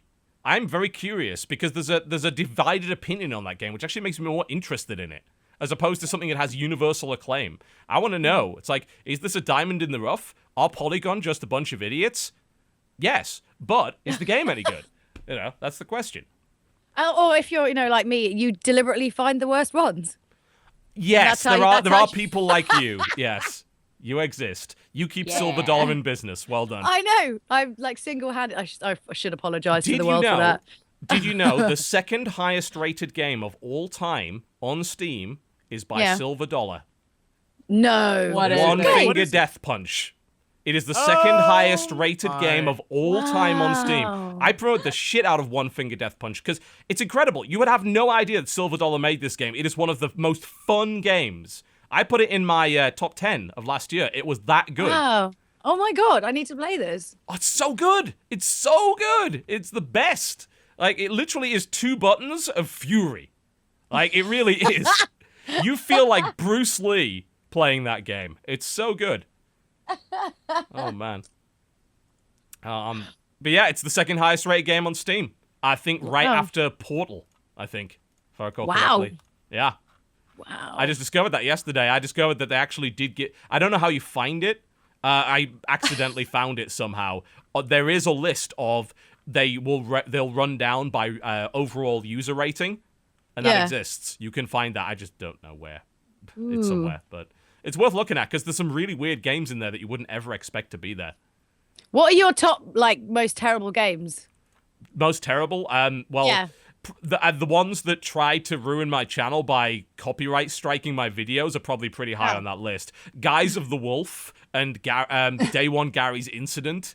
2 games that are irredeemably fucking terrible and have awful developers behind them that literally tried to censor my work. Yeah, probably them. Like, and I played some pretty bad stuff that's looked like really interesting and then has just Yeah. been complete total garbage. But the thing is, I avoid a lot of it because I don't play early access games anymore. So I avoid a lot of that. Okay. Of course, Bad Rats. Can't forget Bad Rats. They're making a sequel to that. That should. Can someone call The Hague? Because that should be a war crime. Nope. That I is. want this to be such a good game that you're like, I take back everything I Look, I said before." Bad Rats Like is a gripping physics-based noir puzzle game where the drama. physics engine doesn't work, and you can do the same thing multiple times and get different results. It's fucking terrible. Oh my god, that would drive me mad. Oh, it's awful. It's awful. It's become a cult classic simply based on the fact that people buy this game en masse and gift it to people to piss them off. Literally. People keep trying to send me Bad Rats. I already own Bad Rats, motherfuckers. I can't have more than one copy. But yeah, here's the top 10 of rating on Steam. Someone just linked it to me. Portal 2, One Finger Death Punch, Crypt of the Necrodancer. That game's not even out yet. Elder Scrolls Wow. 5 Skyrim, the Portal Bundle, the original Counter-Strike, Euro Truck Simulator 2, Battle Really? Block Theater, Kerbal Space Program, Portal, and Bastion. Wow. That's actually like 11, I think. But I put Bastion in there because Bastion's amazing. Yeah, it's amazing. Those are It's just yeah. like pooped it in there. Shout out There. to sure Lethal it was there. League being in the top 20. Lethal League Yeah. is great. Candyman That game is is the great. best. Robot Roller Derby Candyman. Disco Dodgeball is in the top 20. I recommended the shit out of that game because it's great. That's a great game. Yeah, it's a fantastic game. Love it. I mean, I don't think there's a single game on this entire list. Like the top 25, every one of these games is great in their own way. Like even like something like Broforce. Bejeweled 3 is great in its own way, you know? So that's a good list. Hell, that's better than my curator list. Go buy everything on that list. It's all good. Trust me. Oh, wow. Mark of the Ninja is 75% off. Buy Mark of the Ninja. That's so good. That's an incredible game. There you go. There's my recommendation. Yes, Dodger. I think we should do releases. Since I think we only you're have right. 10 minutes left. Because you know what's going to happen, Oh, wow. don't you? We're not going to crack through this quickly enough, are we? We're gonna go over again. We're gonna and go then over everybody again, In chat's yep. gonna be like, oh. All right, Dodger. You're good at this, so begin. Let's go. All right. On the 31st, aka today, Axiom Verge comes out for PS4. It's a Metroidvania game. Next. Never mind. All right. Story of Seasons for 3DS, which I think a lot of us were looking forward to. It Little is har- the spiritual little Harvest successor Moon-y to Harvest Moon. deliciousness. Yes. Next. Super excited. Tokiden Kiwami for Vita and PS4. Apparently pretty good. Better version of Tokiden, the demon hunter thingy that was on the Vita like last year and is now on PS4. It's like Monster Hunter with demons. Next. Perfect. Neverwinter for Xbox One. It's an MMO. Next. MLB 15, the show for PS4, PS3, and Vita. They didn't send out review copies. Boycott it. Next. Loving April this. 1st. Make it indie for PC. That's the first one I actually don't know anything about. This is an indie game Yeah, where you make an indie game. It looks really weird. It looks really weird. You attempt to survive 7 days as an indie developer. It looks really There's like, one of the screenshots is literally just a cat. Like, yeah, it doesn't even make any sense. I don't even know what the images are for the game. I don't get it. Okay, this I have over 30 minutes of HD videos that immerse the player in the life of an indie developer. It has multiple endings. I feel like this is something I'm going to play for my YouTube series. I think you have a to. serious sense that this is going to fit into the crap category. There is literally a guy in a wife beater in his bed looking sad. Like, Win! Category indie win. game! The game! Oh my god. Okay, next. Next is a game called Jacques Roque for PC. Jacques Roque. It's a very simple looking game. Might be a little old. Looks like Not Chip's positive. Challenge. You solve mysteries. And puzzles, Apparently. yes. As apparently a Lego character by the looks of it. Next up is Wildlife Park for PC. It's about building a park which contains wildlife. Next. April 2nd, Shutter for PC. It's Probably- the ghost Kind of like- game. It's Like a probably about photography in Fatal some way. Frame, scary, taking Yeah, it's pictures Fatal and stuff. Frame-esque. Yeah. Fatal Frame, but rubbish. Okay. Yeah. It actually doesn't look great, I gotta admit. Next. Finding Teddy 2 for PC.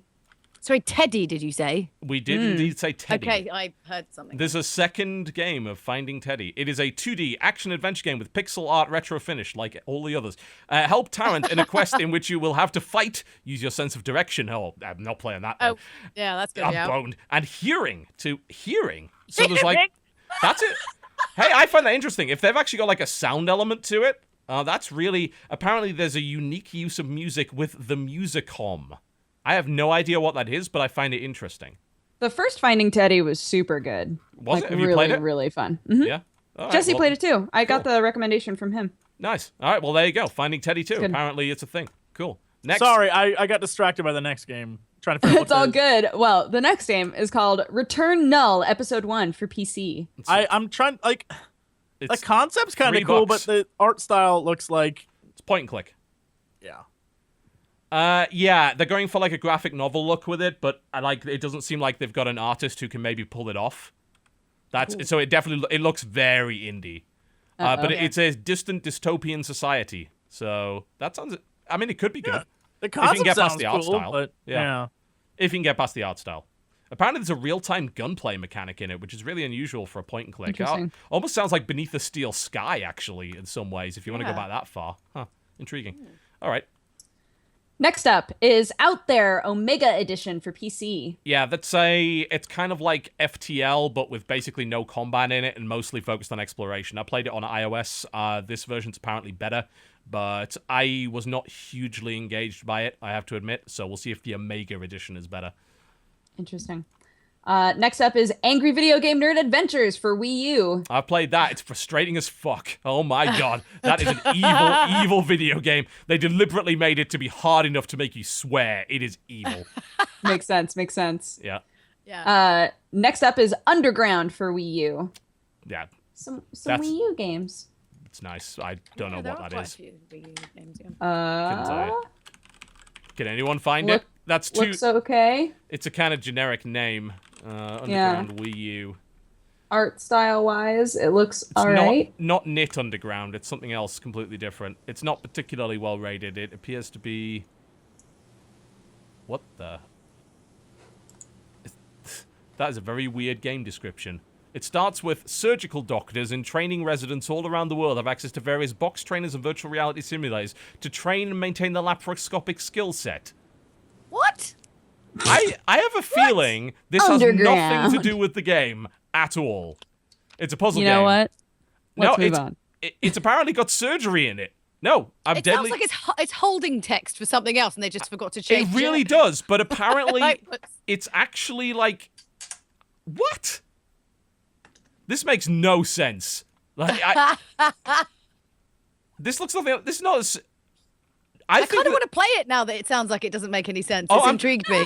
This I actually think Metacritic has gone wrong here. I literally do. Like I think there are reviews here that are talking about something completely different. Like a different game entirely, you think? But they're not. No, they're not. It's right. It's actually a puzzle game that was developed originally as a method for surgeons to practice laparoscopic skills outside of regular simulators. And it's a What? puzzle game. That is really weird. And cool. Wow. All right. Well, I thought that was an error, but that's actually the video game. All right. Okay. Let's move on before we get too confused. All right. April 3rd, Crazy Steam Bros 2 for PC comes out. I wasn't aware there was a crazy Steam Bros. Crazy 1. Steam Bros 2. But apparently we're doing Steam stuff. It is a side-scrolling shooter in which you are in what appears to be a British flying thing with wings, and there are people in top hats. It's kind of a steampunk. And a pink helicopter, it looks like. Indeed. It's a steampunk two-player shooter, basically. Interesting. There's a giant digging machine in it. Perfect. Next game is called Reverse Side for PC. Reverse Side. There's a demo for that. Immerse yourself into the strange and unpredictable world on the other side of the moon. It's very, very Russian. I think we saw this before, and it actually looked really, graphically impressive. Very, very impressive looking game. Probably horror. Yeah, it's like Soul Survivor. It seems to be you must find resources to build equipment, adapt, improvise, and survive. It seems like some kind of survival horror thing in space. But it looks impressive. Cool. Sounds cool. April 6th, we've got Fallen A2P Protocol for PC. Terrible name for a video game. Yeah.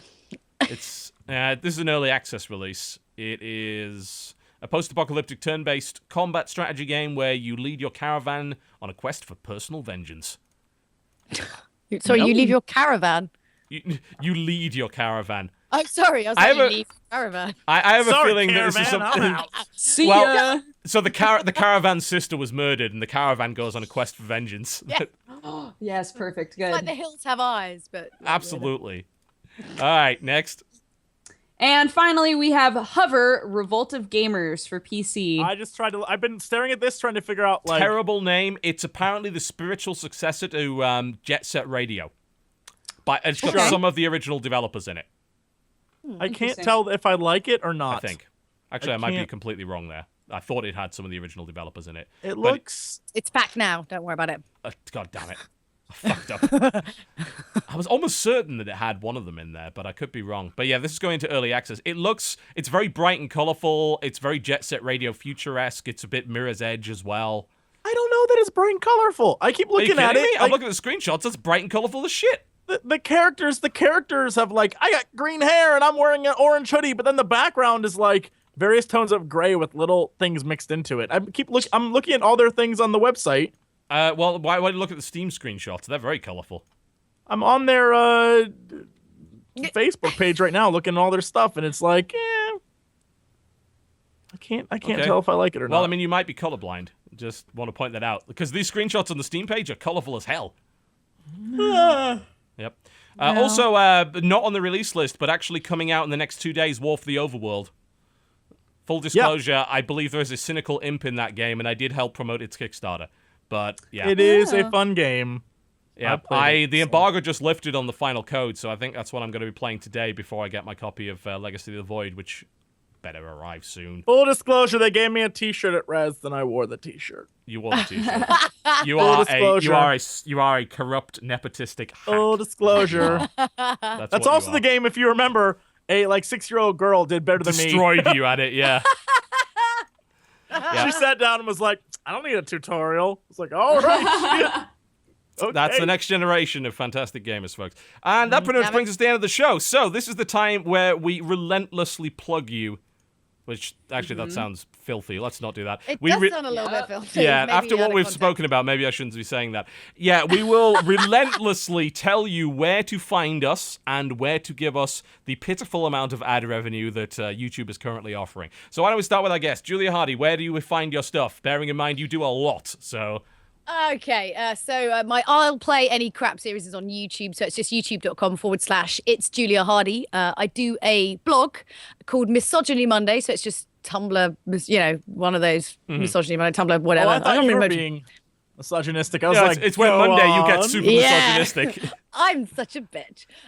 No, and so I take some of the worst comments that I've had online, and I just say really smart ass replies, basically. Good way to do it. Because when you first start, you get really angry, and then everyone's like, "Don't feed the trolls," and then I was like, didn't say anything for ages, and I was like, "Great, my superpower as a woman is being quiet. This is shit superpower." That is a fantastic way of hearing it. I agree. Don't. everyone says don't feed the trolls. You feed them a big bag of dicks right in their butt. feed them right in the butt.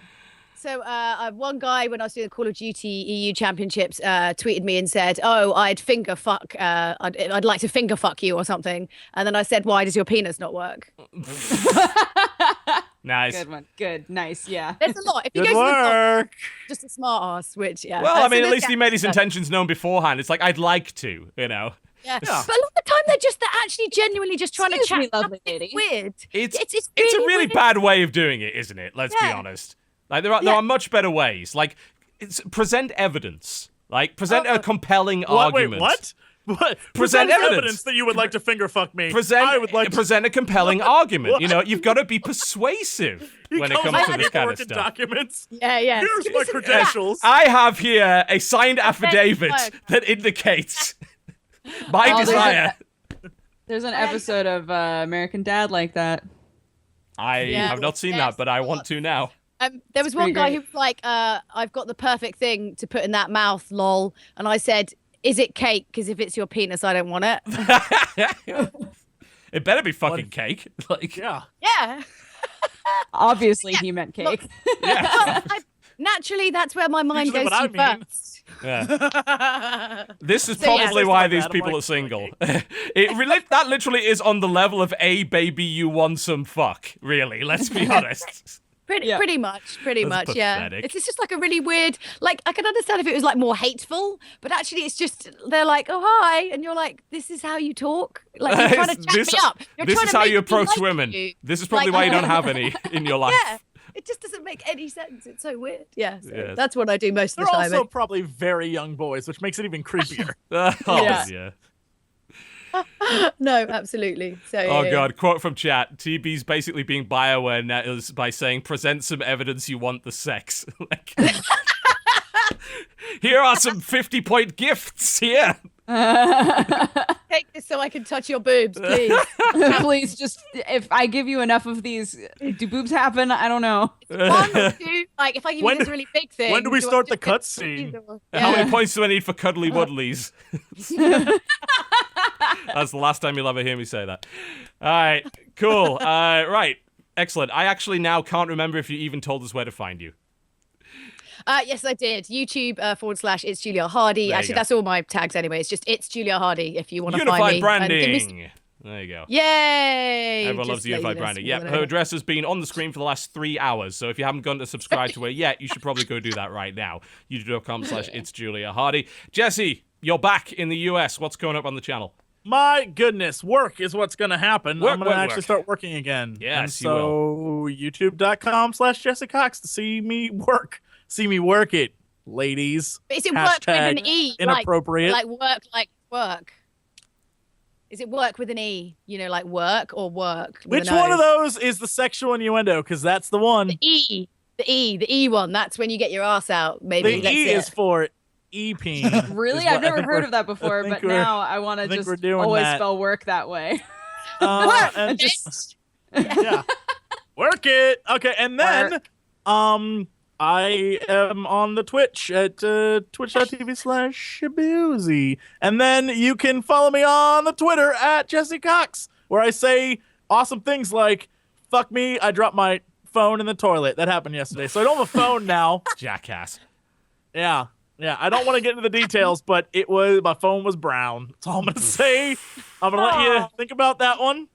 And I'm it had to be imagining thrown it. Now away. we can call him Had to Mr. be Brown thrown phone. away. There you go. And yeah, That's so a Guns N' Roses reference, that is. That's what happened to me. Brown phone, Mr. Brown phone. Yeah, indeed. Da da da da, Mr. Brown phone. That classic song. Indeed, the classic song, Mr. Brown phone. Axl That's Rose. it. That's where you can You're a find wonderful me, and I'll person. be making the videos. Yeah. Bam.